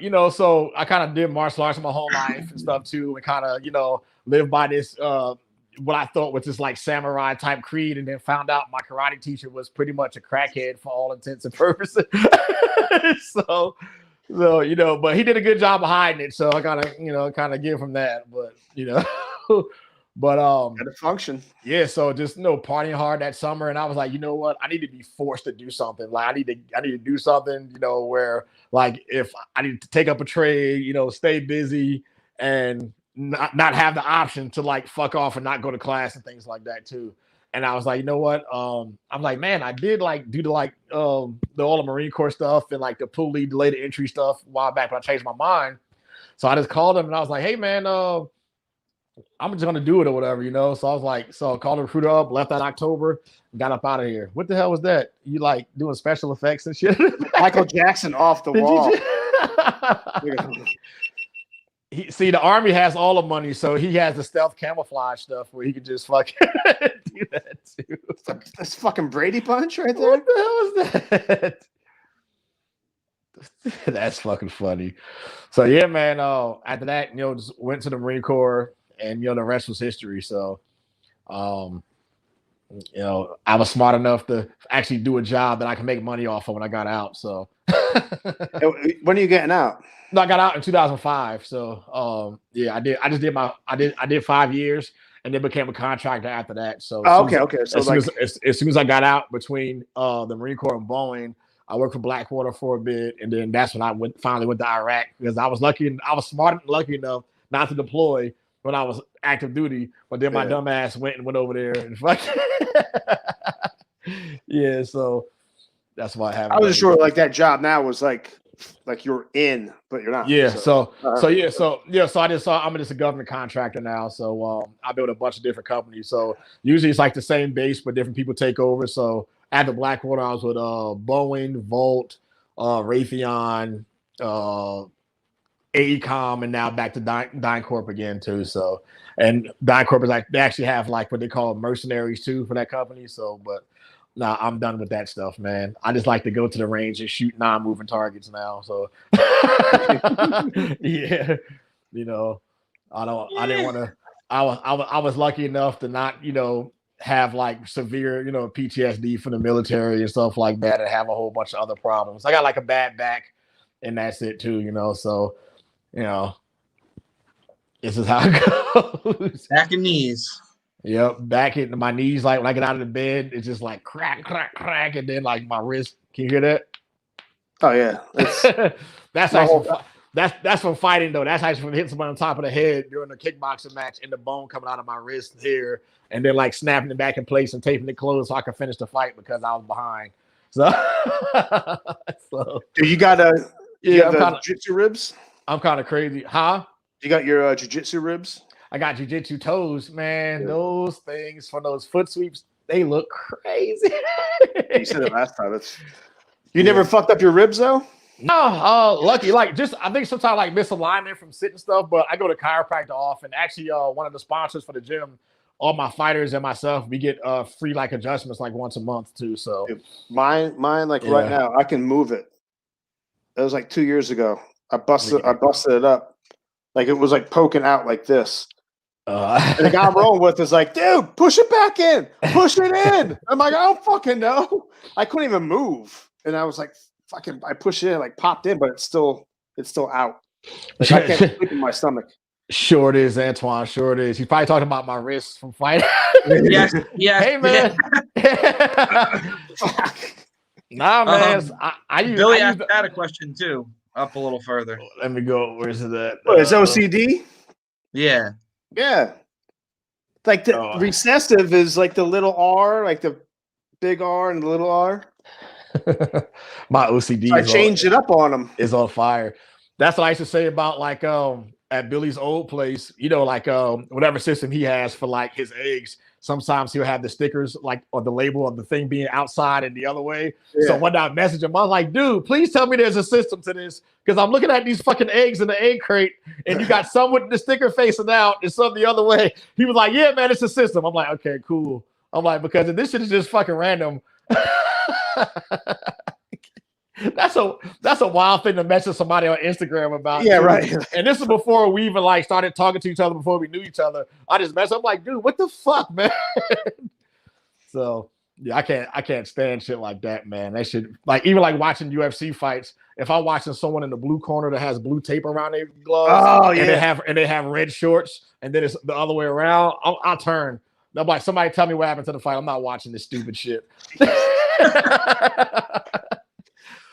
Yeah, people just weird like that, and I think that has a lot to do with the Marine Corps too, because like if like in boot camp, if we got caught with our Foot Locker not on 0, no one's sleeping that night. I don't care if there's 50 of you in there and one guy's lock is on 1 and not on 0 overnight. Everybody's getting killed. So all our stuff is getting put in the shower. Fucking somebody's getting hung over the balcony butt naked. You know, like, and it's a party. Fuck that, man. Yeah, so you never forget it though, man. You meet some interesting people, you know. So and actually I wouldn't even know what a ball python was at that time if I wasn't in the Marine Corps, because when I got my first ball python, I had a guy, you probably know the story, but he was having the junk on a bunk inspection. That's when like you check your wall locker, all your uniforms in the room and everything, because he fucked up. And then he had like a normal ball python and like a 10-gallon tank, a baby. And he was like, hey, man, can you fucking hold my snake for me? Because I live downtown. So I took that thing and then he never got it back. So I'm like, oh, man, that's crazy, man. I get this thing back to you them too. So, yeah. You can still give it back at some point, you know? Well, then eventually he was getting out and then he was like, just keep it. He was like, dude, you had the thing for like 6 months and stuff. So just keep the damn thing, you know? So I kept it. I had it. Had that normal. Actually, I'm gonna tell you the story how Antoine was that dick down at the ranges and shit that was stealing people's canteens. So with that normal, I actually had it for about. It was trying to be in a female too. I moved out into like this real rural area a couple years later, and it was still tanks back then, right? So early in the morning, we get in town, and I put the tank behind the house, and it was just sitting in the back of the house, whatever, early in the day. And I'm like, I'm moving all this stuff, didn't think nothing of it. But if you're a fucking person with any kind of common sense, you know that the sun moves throughout the day, and it's the summertime, and the sun came over the house, and by the time I looked at the tank, the thermometer in the tank said 138. So the sun reflecting through the glass, it essentially cooked the damn snake. So damn. Yeah, so that's how that snake went, and I was like, "Well, lesson learned." And after that, I think I started doing tubs after that. I started doing I got like this plastic rhino rack system back in the day, and found it on Craigslist, and had my stuff in there, man. So yeah, and that was like my first thing, man. I was devastated too, man. Like first of all, if you guys don't realize I'm a big pussy anyway when it comes to like animals and stuff too, like when my fucking dog died, like I was ugly crying for days. I was just like, like that. My neighbor was like, "Hey man, what's going on next door?" I was like, fucking stop bubbles. Like fucking. Yeah, I'm a wreck, man. You know, like I have like the highest pain tolerance in the world, but I'm the most emotional person on the fucking planet. I don't know why, and fucking it might be the steroids I used to do. Well, I don't know. What the fuck? They might have a little bit to do with it. I don't know, fucking man. Mood swings like, and shit. Fucking moon swings and shit. You know, the same day I could be like fucking watching The Land Before Time. I'm crying watching that shit, and then 10 minutes later, I'm ripping somebody's car door off and beating the shit out of them with it. whatever too, because I heard they said something about one of my friends on the internet or some shit. You know, my daughter will be like that. She'll be like, "Hey, Dad, let's watch A Dog's Life or A Dog's Tale or some shit like that." And I'm watching it. These fucking dogs are dying like every 30 minutes, and they come back, and I'm like, dude, we can't watch this anymore, man. Dude, shit. One day the video is going to surface of me at one of the Pomona shows 4 years ago when I threw somebody across the room. So one day, why'd you do that? Somebody was trolling online, talking shit about one of my friends that was there, like in the Facebook comments, and I remember the guy's face, so I fucking just chucked him. So, yeah. That's awesome. I don't know. Like I go hard. Can't take this guy anywhere. I go hard for my friend. I go hard for my friends, man. Like I don't like none of that shit. That shit don't fly with me, bro. Like I just hate it. Like I just hate when you hear. So are we gonna schedule bar fights for Tinley or what? Or fuck are we gonna try and schedule them, or are we gonna just wing it? So we'll wing it, all right. See, my thing is this, man. Especially when you're trying to have an established business, though, like even like in the martial arts world too, and like how we deal with animals. So like anytime you hear someone's talking about you, they're like, hey, you know Tom, whatever like that, and somebody who's never even met you in their life, never bought anything from you, can say something like, well, I heard fucking, you know, one time somebody got an animal from him 10 years ago and it had an RI. So, I mean, I wouldn't recommend buying anything from it at all. You know what I mean? Just little shit like that. And it could be somebody completely different. Like little seeds like that, man, can just grow. And that could cause irreparable damage to anybody's business, you know? So I hate that shit, man. And that's why I went so hard when everybody was going on like Brian Barczyk about that stuff too, you know?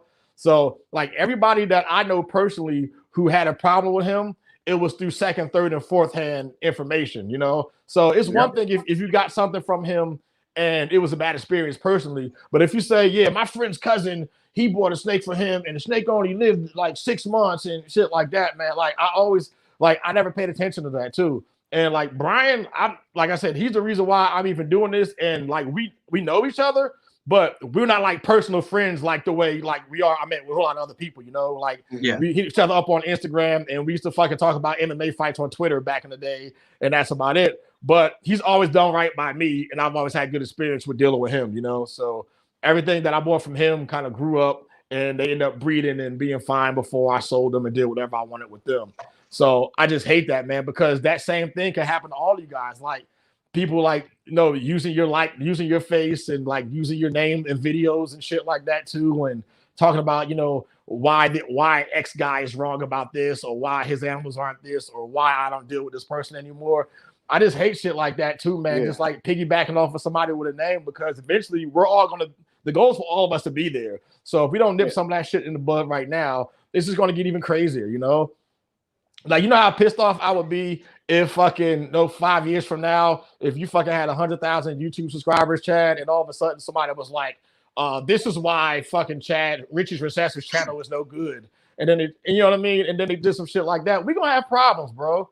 You know, like yeah, and I get like if someone said that about me, I would be like, I don't fucking care. I have no care what you say at all. But if you say it about like a friend of mine or someone I know, or like I know that shit's just bullshit, but then I get fired up. I wouldn't get fired up if someone talks about me. But the problem is though, is if it's somebody else with a decent platform, you know, that's gonna you're gonna feel the effects of it. So then all of a sudden, you know, when you start producing like even better stuff this year, and your stuff gets better and better every year, but all of a sudden your sales aren't there, like, and you can't blame on anything else, then you know what's going to be the common factor in that is that all of a sudden your name is out there for some bullshit. Oh yeah, I thought, man, if it was just like someone in the comments, like if it was like another breeder, I'd be like, don't do that. Yeah, like, I would just fucking say, don't do that shit. Yeah, like that's just nuts, man. And then I mean, you can obviously you can filter out the noise and stuff too, you know, because like even with my small channel, I have people comment and complain. Like I'm just going back and forth with a guy about the rat video because he said it was the rat breeding facility video from like a long time ago, and he was like,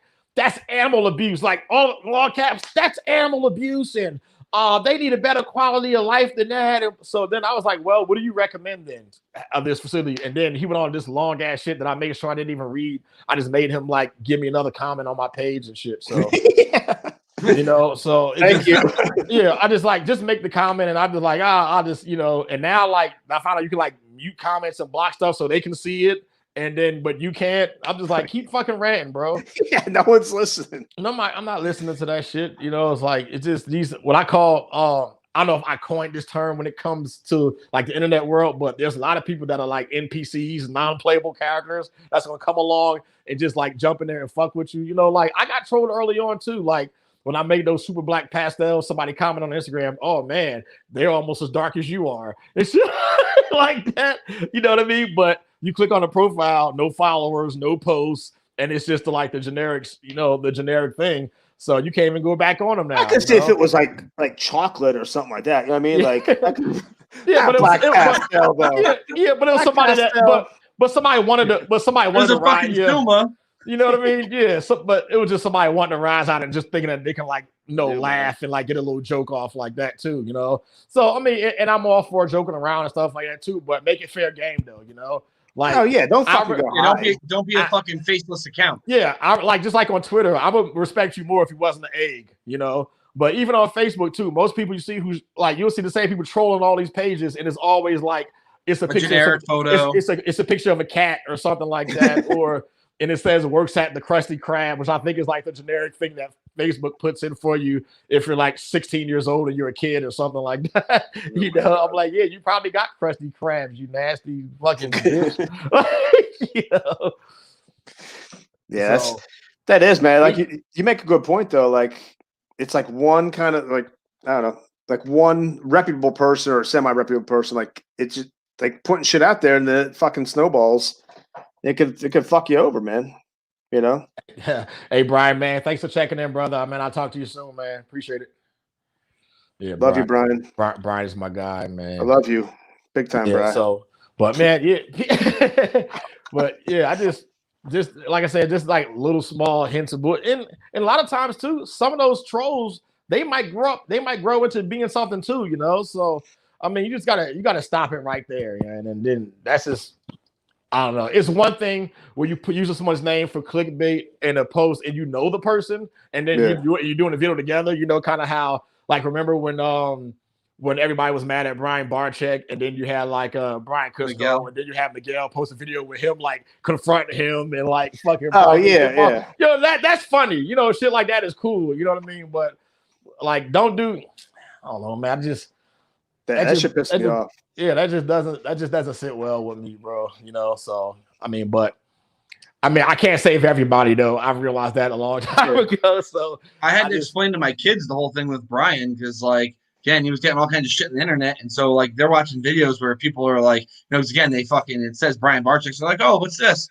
Mm-hmm. Watch it, and people are talking shit about him and this and that. And they're like, you know, they stop liking him, and I'm like, you guys like. All the shit that you're listening to is just, you know, BS from other people that, you know, are jealous because he's fucking successful. Like it's just people trying to cause drama and shit. So now, you know, my oldest, he'll watch him again.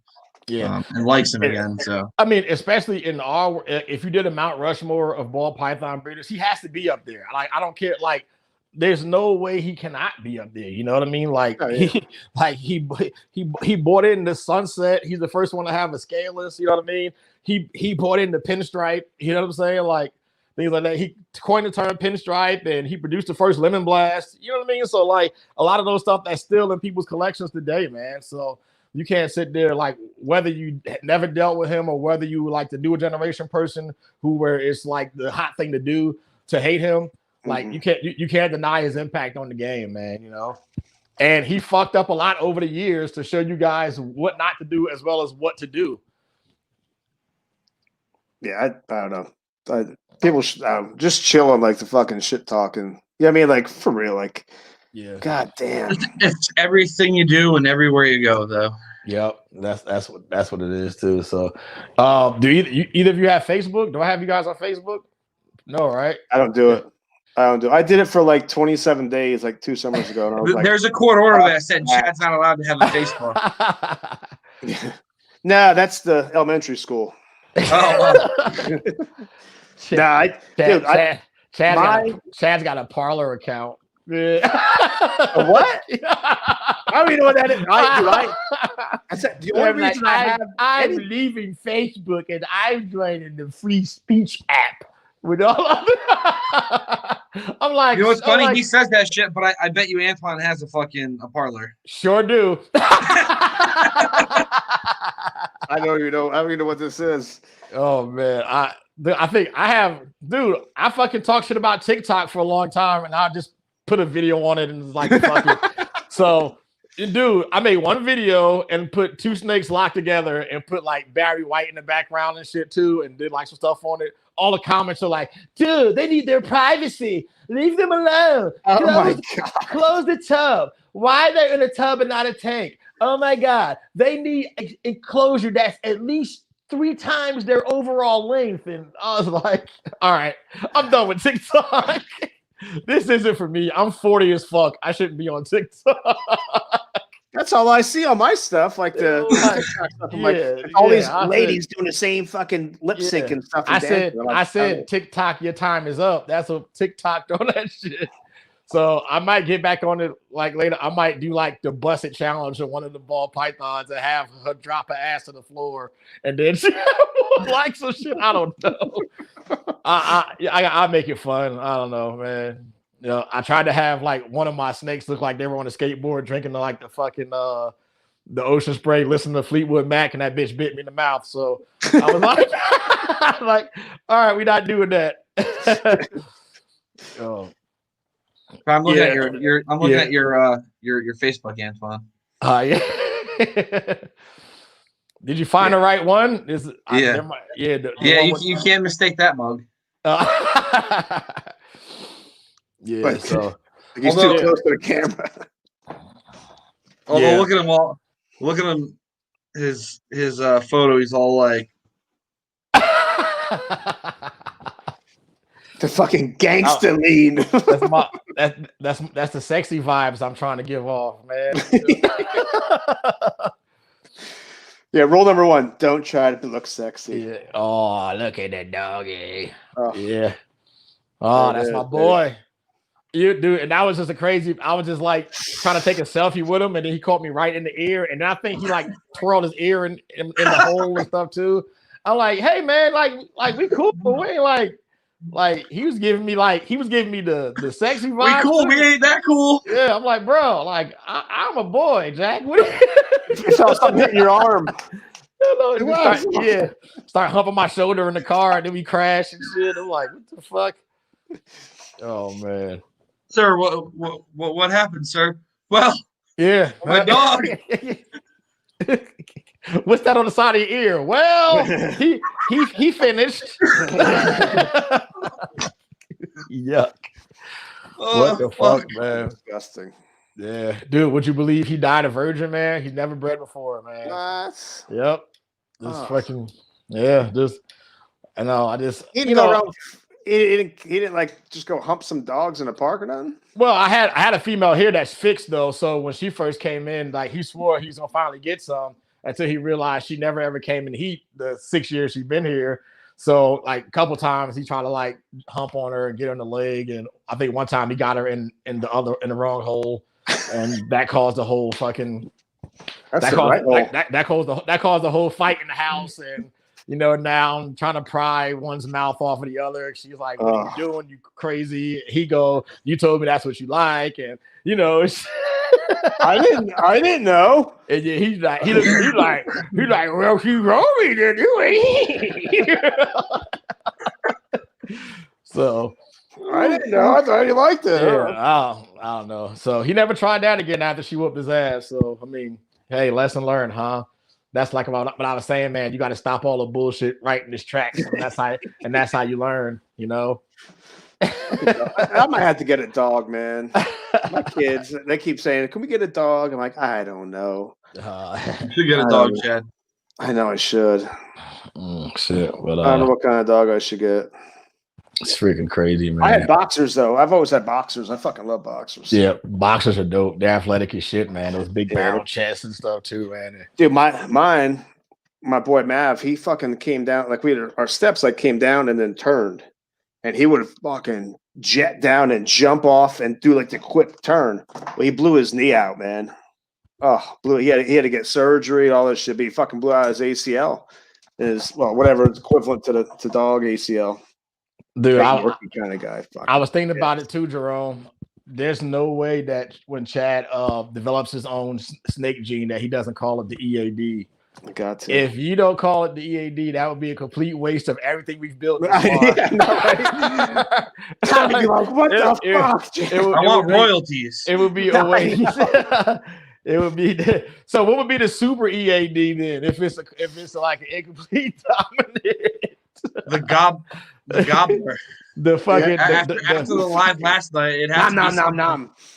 Dude, I missed the live with your wife and Brittany, man. How was that? Was it good or what? Yeah, it was good. That was off the fucking. I thought so. I mean, I'm a little impartial, but yeah. Is it saved on the IG? Can I go back? Oh yeah, okay, cool. Yeah, dude, it was good, man. They got in because Brittany was talking about. I guess someone was teasing her about her fucking name at first, like, oh, you should name it Gobbles Balls. Ooh. Brittany Gobbles Ball. Yeah. And so she, I think, introduced herself one time at a fucking show as Gobbles Balls. She's like, no, it's Gobbles Reptiles. She said she was recording like they were doing they were all recording intros for a video. Yeah. And she introduced, hi, I'm Brittany, or from Brittany Gobbles Balls. And she's like, no, can we re-record? Holy shit. My God. That's funny, man. Hey, how do you so because your wife is in it with your time, from her point of view, or when you guys talk about it, how are women perceived in your mind as far as like reptile breeding right now? Do you think like they're respected as much as the males, or you think they have a couple more obstacles to go through?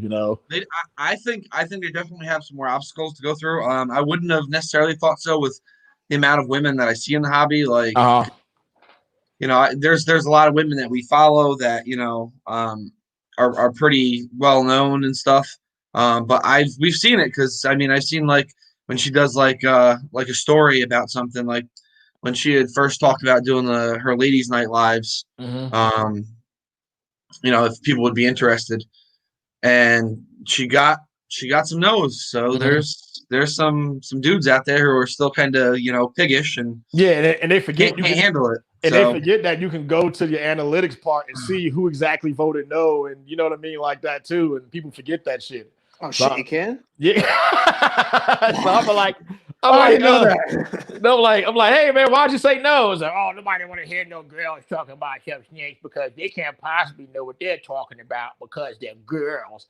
I'm like, oh, you're an incel. Okay, I get it now. Like, fuck it. Are people that dumb though? Look, I didn't even have to say it. Brian just got here, and I didn't even have to say it. Casey handled it in the comments. Yeah. People are just weird like that, man. Like this, when you like going through these different hobbies and different niches. Like I've been part of like I said, the MMA world, breeding dogs and breeding ball pythons, and like racing motorcycles and things like that too. Like a lot of dudes, man, like they just hate women, man. And then you realize why. I'm like, oh, because you can't figure like you're unattractive and you're not doing anything to like present yourself better. You don't know how to talk to human beings at all, let alone women. And when you get to a point where no one's sleeping with you, you kind of pissed at them, So just a dick. Yeah, I mean, if you think about that, like, you're if you think a woman can't fucking do whatever, like, so I'm like, or if you're fucking Hispanic or fucking black or you're white, you can't do like, get the fuck out of here. You're stupid. Yeah, it's just dumb. People are just dicks. It's nuts to me, man. So a lot of like I know I'm personal friends with a lot of women that breed just like especially ball pythons too.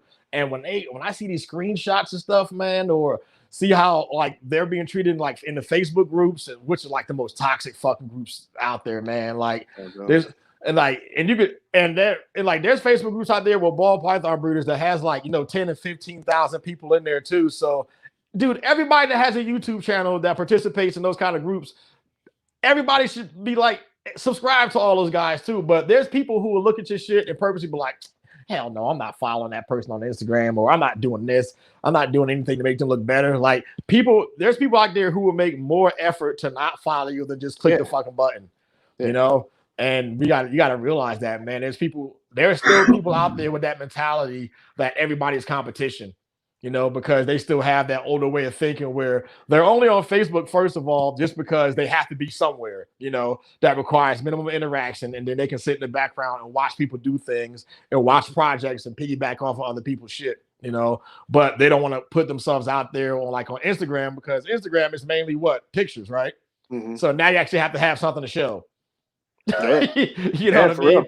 It's different on Facebook where you can go in there and rant and you can bullshit your way through everything. You'll be like, oh man, I have 500 Peter females. I just don't know which clowns to breed to what. And then you're talking to people and they're just like, well, I don't know. I got a quadruple recession female and I produce her before everybody else. And she's a world's first. And then I'm like, oh, so where's the picture? Well, my phone's not working right now. And, so Instagram is the place where you show and prove, because you post pictures and that's how you get people to click on your shit and follow it too. So It's a lot different, And so some of those guys are still stuck in the Facebook world.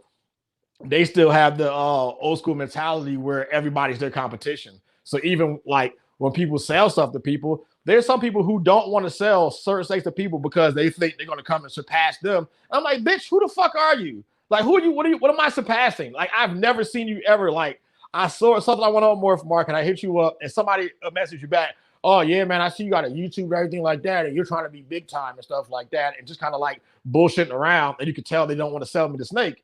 And I'm like, okay, yeah, I'm not going to beg you to hand you money. I'm not, I'll get something better from somebody better. Fuck yeah. There's no way in hell, man. I'm not walking around a strip club chasing a stripper to give her money to fucking sit on my lap. You're fucking high, bro.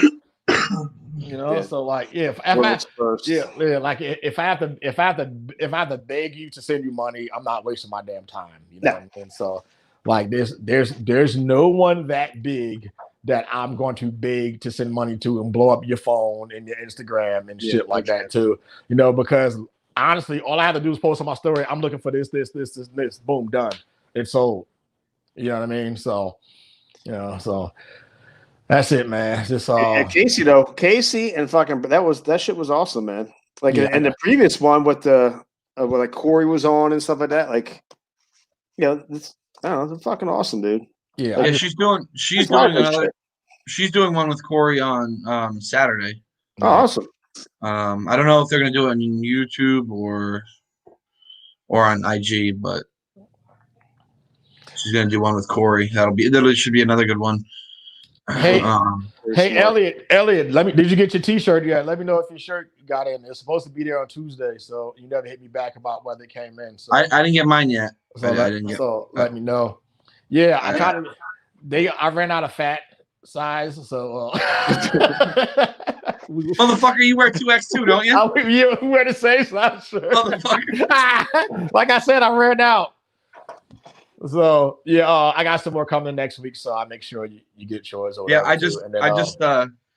We just ordered some more 2X. I didn't want to send your wife's shirt first, and then you got to wait for your shirt too, and then you all left out and shit.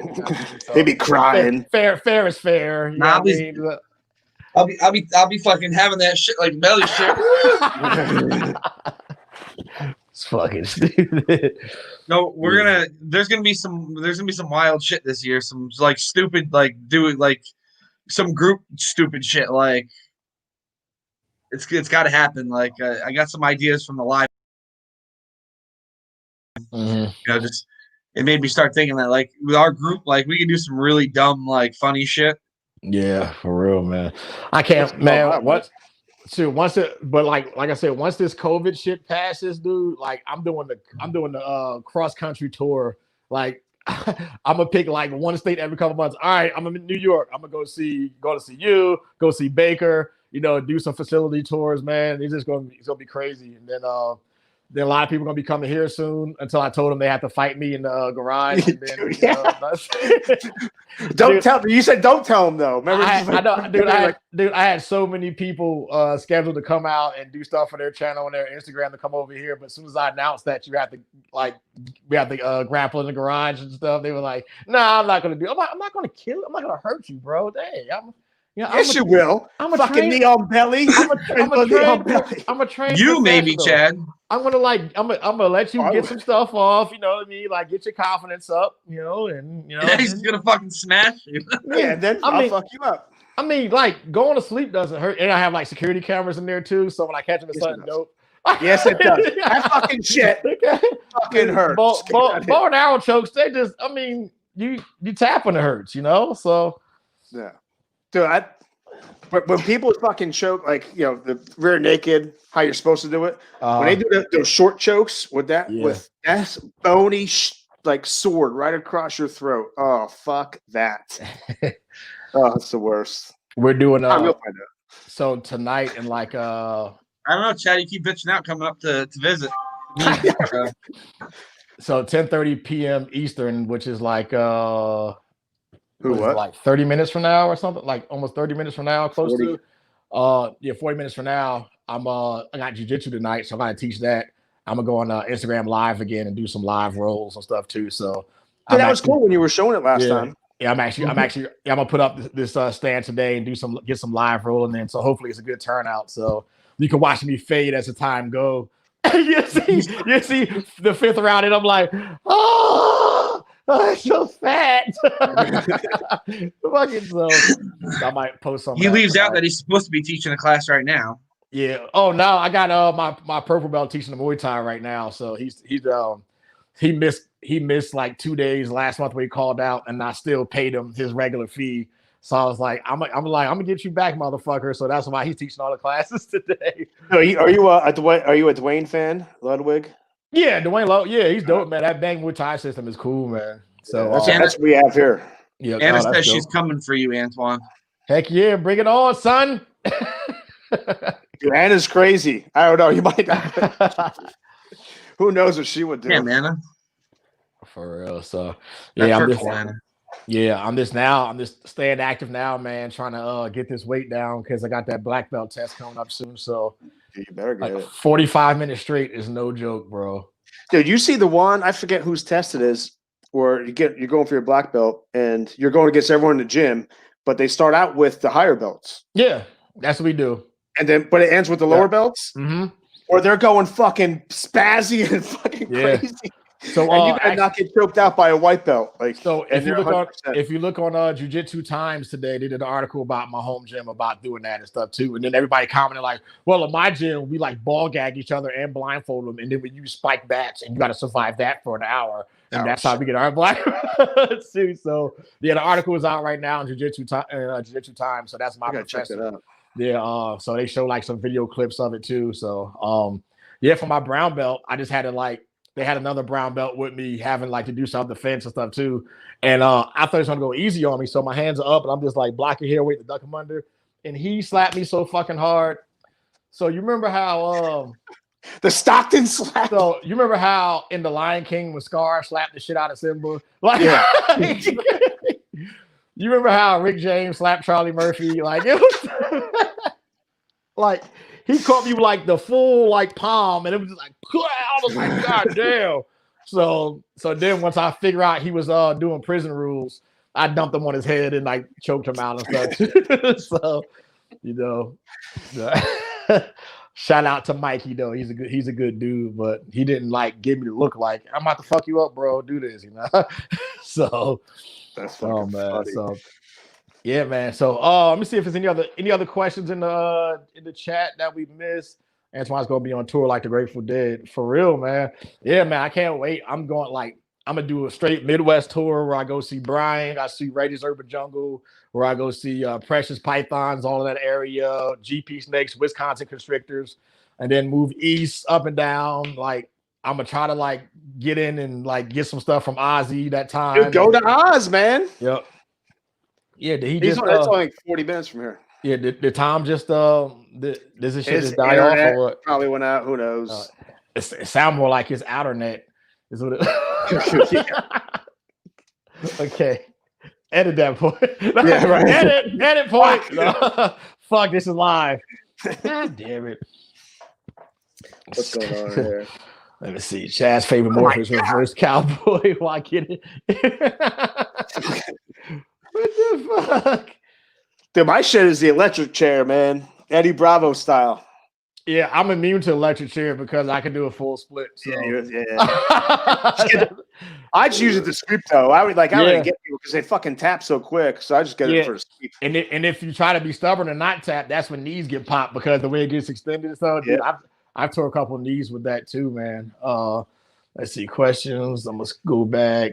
Chad's favorite move is reverse cowboy. While getting interest fee to see Antoine's collection. Winning that's you go to the garage, man. Paul, I'm surprised you didn't name someone else in that comment. Oh, I'm trying to see where triangle hold the sleeper hold lights out. Elliot, you didn't tell me whether or not you got your shirt yet. Just like hit yes or no real quick, whatever. And if not, I go back and track it. Too. So yeah, man. I got shirts. I'm getting some shirts coming in. I'm like, I only put down like three 2XLs. Yeah. I already taken out because I was gonna call you. I'm like, you're not. There's no way you're an XL. Like you're a 2XL. So I could probably use it as like a head rag out in the desert and shit. That's motivation. I'm gonna fucking fit in that shit. Wait, when you're in shape, how big? Like how much you weigh? When I'm in my best shape, about 220, 225. I'm like 260 right now. So.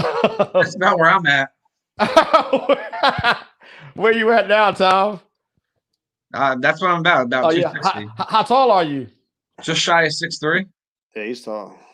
Okay, if I'd have known you was taller than me, I wouldn't have put you on. How you fucking kick Tom off of this shit? I'm not. He's trying to call you fucking fat. I'm not allowed to have. So I got a couple of friends that I haven't really met yet either. Ball pythons like Stefan from S&P. I've just found out like a month ago he's 6'4". I'm like, what? I'm 6'1", by the way. So I'm like 6'4". Oh, little guy. Yeah, little guy. I'm 6'1", so fuck. Chad's sitting there like I'm 5'7". I'm only 5'10". Yeah, I'm only 5'10". It's fucking crazy. Yeah, so other questions. Any questions for Tom or Chad or me? Right now, we are open book, and for the next 5 minutes, we have to answer everything 100% truthfully, guys. So let's go. You gotta get a drink. You gotta get a drink. Bring it, fuckers. If Tom and I come to your place, I'll wrestle you in Tom's place. He can't. Tom can't fight. Oh man, Tom would be one of those guys who like you don't even put in a submission and they tap. You know those guys like, no, we don't tap to that. You don't fucking tap to that shit. You remember like the newer guys when like it'd be like all the bigger guys when they were on top, like holding a position, but as soon as they get reversed, they'd be like, okay, yeah. Top. Dude, I used to do that though, like when I would be like my best shape, I would go like I'd roll. And you can see the fuckers over there getting drinks and shit for the first roll. You know what I mean? Like they're waiting. So I'd be waiting, like playing possum. And they come over, hey man, you want to roll? I'm like, yeah, let's fucking roll, motherfucker. Like I'm feeling good.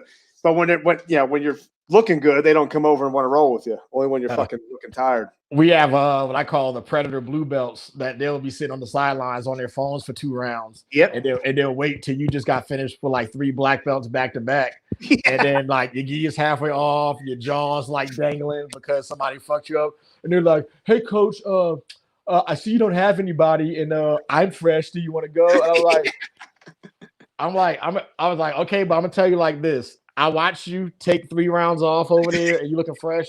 So I'm not going to be easy with you. I'm going to fucking kill you. So you better be okay. So you better bring it, bro, because I'm not messing around with you today. Yeah. So now your friend can take a picture of you having me upside down with my head up my ass, and now that's on your Instagram and shit. And you're like, oh, I tapped the brown belt. Yo, Antoine, Kenny says he doesn't tap. Yeah. Who? I don't tap. I'll go to sleep or I'll break a bone. Oh well, Kenny, you're crazy because I bet he taps because I got shit to do and I tap a lot. So High Desert Python's thoughts on someone doing jiu-jitsu with spinal fusion. I have 10 vertebrae fusion. What did you fall off of? Holy shit, Zach. So what the fuck, Zach? what I would do is like I call it Hollywood jiu-jitsu, and let me explain that. So living in LA, like being in the LA area in like Orange County, training a lot, there's a lot of actors who train jiu-jitsu that don't ever live roll just because like their insurance doesn't cover it stuff too, and they have to learn how to do moves for movies, but nothing. It's not they're doing it just to get ready for a role, so they're not actually getting in there and like trying to like rank up and things like that too. So there's a lot of guys that you'll see, like there's some blue and purple belts out there. They're actors who's like never ever been live before, like 100% with somebody. So yeah, but if you could do some privates, find like a good brown or a black belt that you can kind of do private lessons with here and there, that can like show you some of the moves and explain to know what's going on with you, and you can still learn jiu-jitsu, man. Because I mean, especially you still working the bar scene, I'm pretty sure, right? So people get crazy at those bars, man. And if you can like subdue somebody with the least amount of force as possible without hurting yourself, I mean, hey, learn how to do that. But I would do Muay Thai and jiu-jitsu. And jiu-jitsu, man, is the way. Like I used to be a bouncer in bars in North Carolina at a Marine base too. So as a civilian, it was funny. You see like the Marines like in the back, like getting themselves mentally ready for the onslaught of assholes coming through and shit, and they're like doing body hardening and shit. I'm like, dude, like if you come out there with that attitude, that's when fights start, man. If you treat everybody nice and it's like. What was that experiment with the college kids? They were like half of them were the prison guards and half were the inmates. Yeah. And then the prison guards, they turned to like assholes right away. Yeah. When you have that mentality that us against them, that's what happens, man. But when you go in there just expecting to have a good time and taking care of people. Tom, you were MP in the Army? What? No. Oh. I was in a military police unit for a while, though. Oh, nice. All kinds of shit. No, it is crazy, man. Like you fucking do, like if you know how to like defend yourself, dude, you're so much more calm. Like you don't get as pissed. You might throw someone across the fucking table, in a reptile show or something like that, but it's for a good reason. The people that actually take martial arts serious and they actually legit know how to fight. Those are the people who normally fight the least, like outside of competition. Like outside of like the military or competition, I've been like working at the club. I've probably been in like 2 fights that I can remember, like growing up. You know what I mean? Just because like schoolyard stuff too. But I really didn't see the need to, because if you do have the right instructor, you have the right stuff behind you. You know about conflict resolution and things like that too. So, and eventually you get to the point where you're like, especially in jiu-jitsu, you get tapped out so much, man. Like it's no big deal now. Like your ego, man. Let the fucking ego go. I've been training so long now. Like even like I get caught by white belts and blue belts sometimes. Like if you're playing around and you're doing the thing, boom, all of a sudden the arm is out there. You're like, okay, you got me. And I don't lose sleep over it. I don't sit in a bed going, man, that fucking I ain't gonna hear about it from this damn blue belt next week because he's gonna like, I mean, the next time I'm gonna show him like what the real business is. So I have a 3 or 4 year old male that last time he ate was November 20th. His weight is 1485 grams. That's a big male.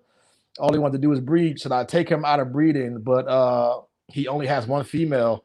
Cuddle Time Critters, how many times has he bred? I mean, like if it's 1 male only breeding to 1 female, I mean 3 locks, it should be fine. You know what I mean? So like take him out. If you got a couple breedings over a couple months now, like try to remove him for a bit, make sure you got a brand new enclosure. And you can try my method. I don't have a better name for it yet. I call it the dog treat method. So anytime I do a pairing and they're done locking, I give them a small like rat pup or something like that just to keep them busy, and that'll keep, that like trigger his feeding response.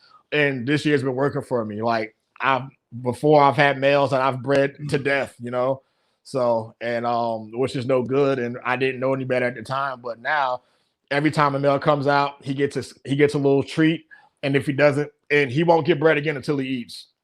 So Scooby snacks. Yeah, she said what, 4 locks? Yeah, that's enough. If she doesn't do it in 4 locks, then she's not gonna go. So that's not a crazy amount of time though. That's not even 2 months. Yeah. So like I've had one of the first pastel jungle males back in the day. He never ate the whole time I had him. Not one time, like never. Healthy snake, big male too. Like nice, dude. Man, I wish I had a picture, man, of that guy, because like even nowadays I don't find any like pastels like that now, because I mean, yeah, it was just a single gene and stuff too, and you know they were like, it was a real small pool back then. But yeah, he never ate for me, man. But he, like, you put a fucking rope in there, he wrap around that bitch. Good night, Sal. Yep. So yeah, I was in that project early. Dude, I had one of the early GHIs, man. Oh wow. Like, yeah, and that was one of those deals where like the first group that came in from Matt, somebody ended up getting one of those babies and just having some money problems. So I got like a 2nd generation GHI for like $4,000. Oh shit. And that dude, I mean, that man can breed. He breed, eat. So I had him, yeah. So I had him for shit more than 10 years. I just sold him last season for $150. For how much? $150. Oh man. Yep. But did it hurt? Did it hurt though? Yeah. But I paid $4,000 for him, but he's probably made me $35,000 somewhere along there since I had him and stuff too. Yeah, you know? but so even did it hurt? Did it still hurt knowing that though, or were you no, because like when around the same time I decided to sell him, I heard I think it was Brian or somebody that had an early pinstripe where they had the same thing, you know, like they just he sold like the first pinstripes for like $100 or something like that, and I understood why, you know, because you know he did his job at that time, but there's no point of raising them up now. I mean, sentimental value, yeah, I still have a normal in here. That's one of my first clutches, and she still breeds, and I'll probably never get rid of her. But with her, why sell her for $100 now, where I could put some 5-6 gene thing to her and you know make $1,500, $2,000 off a 10-minute clutch for her each time. So it's a little bit different, but with a single gene pinstripe or a single gene GHI right now, it's really not the same thing, you know. Yeah. So now I did some places I'm not sure that work with people with disabilities, teach martial arts. Yeah, there's a lot of those here. I would teach kids with autism jiu-jitsu. Yeah, so here that's a challenge. And here too, like I have like a lot of kids with like, you know, different spectrums of autism here that train here. And then I also and they go for free. I don't charge them a dime. And here veterans with PTSD, you know, like combat vets, none of them pay anything. They train with me too. So yeah, I got a lot of cool different programs here. Last year I had the anti-bullying program where every kid we had a special class for them a whole year for free. So they came and did that, and it was a good time, man. You know, like it's always cool when you bless enough to give back to the community. You know what I mean? So that's fucking awesome. It's just always cool when you can help people out, you know, because like I never wanted to come into the MMA game and be rich, because unless like you break free one of those fighters, like you get a Conor McGregor or one of those once in a lifetime guys or a Ronda Rousey, you know, that you just so happen to luck upon, you know, put themselves out there that way. It has to be a passion project, man. Like if you open up a fight gym with fighters, most fighters are broke. Yeah. Your best fighter is probably going to quit. Is probably quit their job and train like 8 days a week. You know what I'm saying? Yeah. And then they're not making money. We're still like, yeah, man, I just give you a percentage of my fight purse. You know, when I'm done, you know, they fight once a year because they keep getting injured, and right now they're making $1,000. So now you're making $200 off of a year's worth of training with these guys. You know, I'm autistic and disabled arm. I'm in Australia, so sadly no ball pythons here. I do have a service dog though. Oh, that's dope. Heck yeah. So are ball pythons like illegal in Australia, or they just like not invasive? A big market they're considered invasive in Australia? I believe so. With all that other shit going on in Australia, they got fucking things that look like kangaroos that breathe fire out and shit, and but a ball python is invasive. Well, shit, that's like crocodiles that eat buses and shit. Bro, I'm surprised ball pythons are illegal in California. You can't have shit here, man. You can't have ASFs. You can't have ferrets. You can't have alligator snapping turtles. You can't have fucking just. You can't have piranha there either, right? No, hell no. Chad, what you were saying with doing it for autistic kids, that's actually like a super good idea. That would, dude, that's Logan did Tang Sudo for a little while, for a couple of years, and that's when we started getting Logan to come out of his shell and like be more like social and outgoing and stuff. That's really when we like started seeing changes in him, is when he was doing that.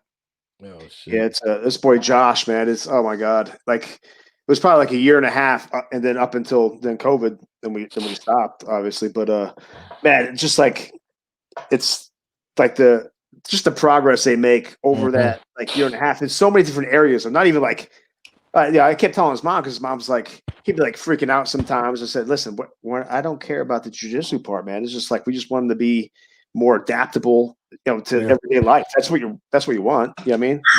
So look up, fit into the world, So if you look at my old intro, when I have like the flash of all like the videos and stuff, and you see the female fighter that fought for Invicta that I had sponsored and stuff too, that's Serena De Jesus. She's one of the MMA fighters that's open about being autistic and whatever. So she does a lot of things for autism awareness. And I sponsor her all the time, and she's real open about like how martial arts keeps her focused and how it changed her life and things like that. And she just had a fight this past weekend that she won by decision, I believe. So congrats to Serena. So yeah, she's family. So if you guys ever want to check her out, Serena Southpaw or Serena De Jesus, she's pretty dope. Oh, Ellie got a shirt. Hell yeah, good. Every time I send something to New York, it takes like people be like getting their mail stolen and shit, and people like, hey, you're in the Bronx and shit, and you got random packages all over the place. Oh man, so good. Yeah, man, Elliot, man, put it on and post some pictures and stuff, man. I'll tag it and repost it too. So yeah, man. Other than fucking Tom and his technical difficulties. Which there wouldn't be one of these shows without technical difficulties, because there's always, I mean, we wouldn't be who we are, man, coming on this platform without fuck ups and shit, no, man. So exactly, man, I appreciate you guys coming through, man, and like our group chat has only been around for a week. It's probably one of my favorites. So let's keep it up. It's so dope, man, and I'm excited to see what you guys do this year, man. Chad, unfortunately, I'm probably not going to have you on again because I'm tired of seeing your fucking ugly mug. So, nah. He'll message me Sunday. Hey, man, what are you doing Monday night? Hell yeah. Nah, seriously, I always appreciate you, big dog, man. Appreciate you. Yeah, man. I'm just grateful to have guys like you around, man. That's always willing to do shit like this. And when those YouTube videos start, Tom, man, I'm gonna be fucking sharing the shit out of those, man. So I know you guys gonna do some. I'll appreciate it. You guys gonna do some cool shit too, man. And yeah, man. And then like I said, and start getting paid from YouTube, bro. Like, I mean, it's fucking is extra COVID income. You know what I mean? So we'll get those 1,000 subscribers real quick. I mean, yours will blow up, Tom, man. Let's see, my channel. Chad, where you at right now with subscribers? 31, and there's nothing up there. I know, right? Where you at right now, Chad? I gotta look. I don't even know. You should be looking every day, man. Oh, dude, I'm at 99. Oh shit! Why is Chad? Why is he at 90? Hey, I know somebody here is not subscribed to Richie's Recessives, man. Go there and make sure you subscribe to his channel. Assholes. If you can't find the link, so now when you hit 100, somebody's gonna unsubscribe. Yeah, I'm doing it right now. We do that shit, man. I'm doing it right now. Yeah, heck yeah. Do the video tomorrow, Casey. Oh shit. Yeah. So and then as always, like everybody, if you got any questions about stuff with the channel and like how to do the analytic stuff and all that shit, you can always call me, man. So like I can talk that shit all day, man. I obsess over this shit. So my goal helped me out big time. Remember, I didn't know how to do my videos. Yeah, I had to tell Chad to turn his camera to the side, and then that's all. That was it. Yeah, that's all. Like, oh shit, you're welcome. Shit, that's all I did. So, but yeah, you man. You got my PayPal for that, right? Yeah. Because you said it was like what, $59.99 or something like that. Turn camera to fucking landscape. So I'm calling you for editing questions. What kind of camera are you guys gonna use for your videos, Tom? Do you know, or phone or what? GoPro. You gonna use a GoPro? Yeah, 9. What's the resolution like on those? They're like pretty decent or what? Yeah, it's good. Yeah, and then you guys will probably 4K. use like you guys will do like what Final Edit for your editor or something like that, or one of those programs. I think. I mean, as of right now, I'm just planning on using the GoPro editing app. Okay. What kind of you have an Apple laptop or no PC Windows? I don't do Apple. She does. I don't. Why you don't do Apple? What's wrong with because I have all Samsung's technology when it comes out. I don't have to wait 4 years for it. I get it when it comes out. Samsung, man. You know what? They should make a phone that transforms to whatever phone you want and call it Shang Tsung. Nah, I'm sorry, that was terrible. Come on, Mortal Kombat fans out there and shit, you know. I was told I had to do one shitty joke per live, and that was the one. So, did you see there was a corny dad joke? I think Neurotic Exotics put it up. Missed it. Fuck. Hold on, I screenshot it just for this shit. Fuck. Yeah, where the fuck is it? Tell me I didn't fucking. Oh my god, I don't know where the fuck it is now. Oh, here it is. Here it is. I think it's just funny. Do they allow loud laughing in Hawaii? Oh, I heard that one. Yeah. Or just aloha. Yeah, I saw that one. I read that like 4 times. I'm like, I don't fucking get it. I don't get it. So, like, oh my god. So there's a Hawaiian guy at my job. I caught him with that last week, and he was like, bro. He was You're like, at 101. Oh shit! You're gonna be at 100 in a second. Hold on. Nice. What did he say? The Hawaiian? No, yeah, he's Hawaiian. So I was like, hey man, on your island is like is loud laughing allowed or is just aloha? And he goes, hey bro, get out of my face, man. Get out of my face, man. Go unsubscribe quickly. Go unsubscribe.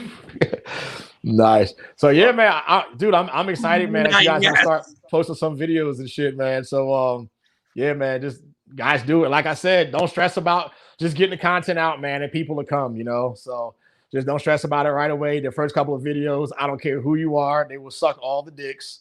That's just how it works. You know, your videos are just crappy. First couple will be a Chad. Yeah, there's got Chad too, you know, and then and just, you know, especially the two of you together, man, you can brainstorm ideas all the time. Yeah. Just keep putting out, just keep pumping out content, man. There's room for everybody in this realm. So yeah, get on this shit, man. Proud of you guys. I will fucking post the hell out of it.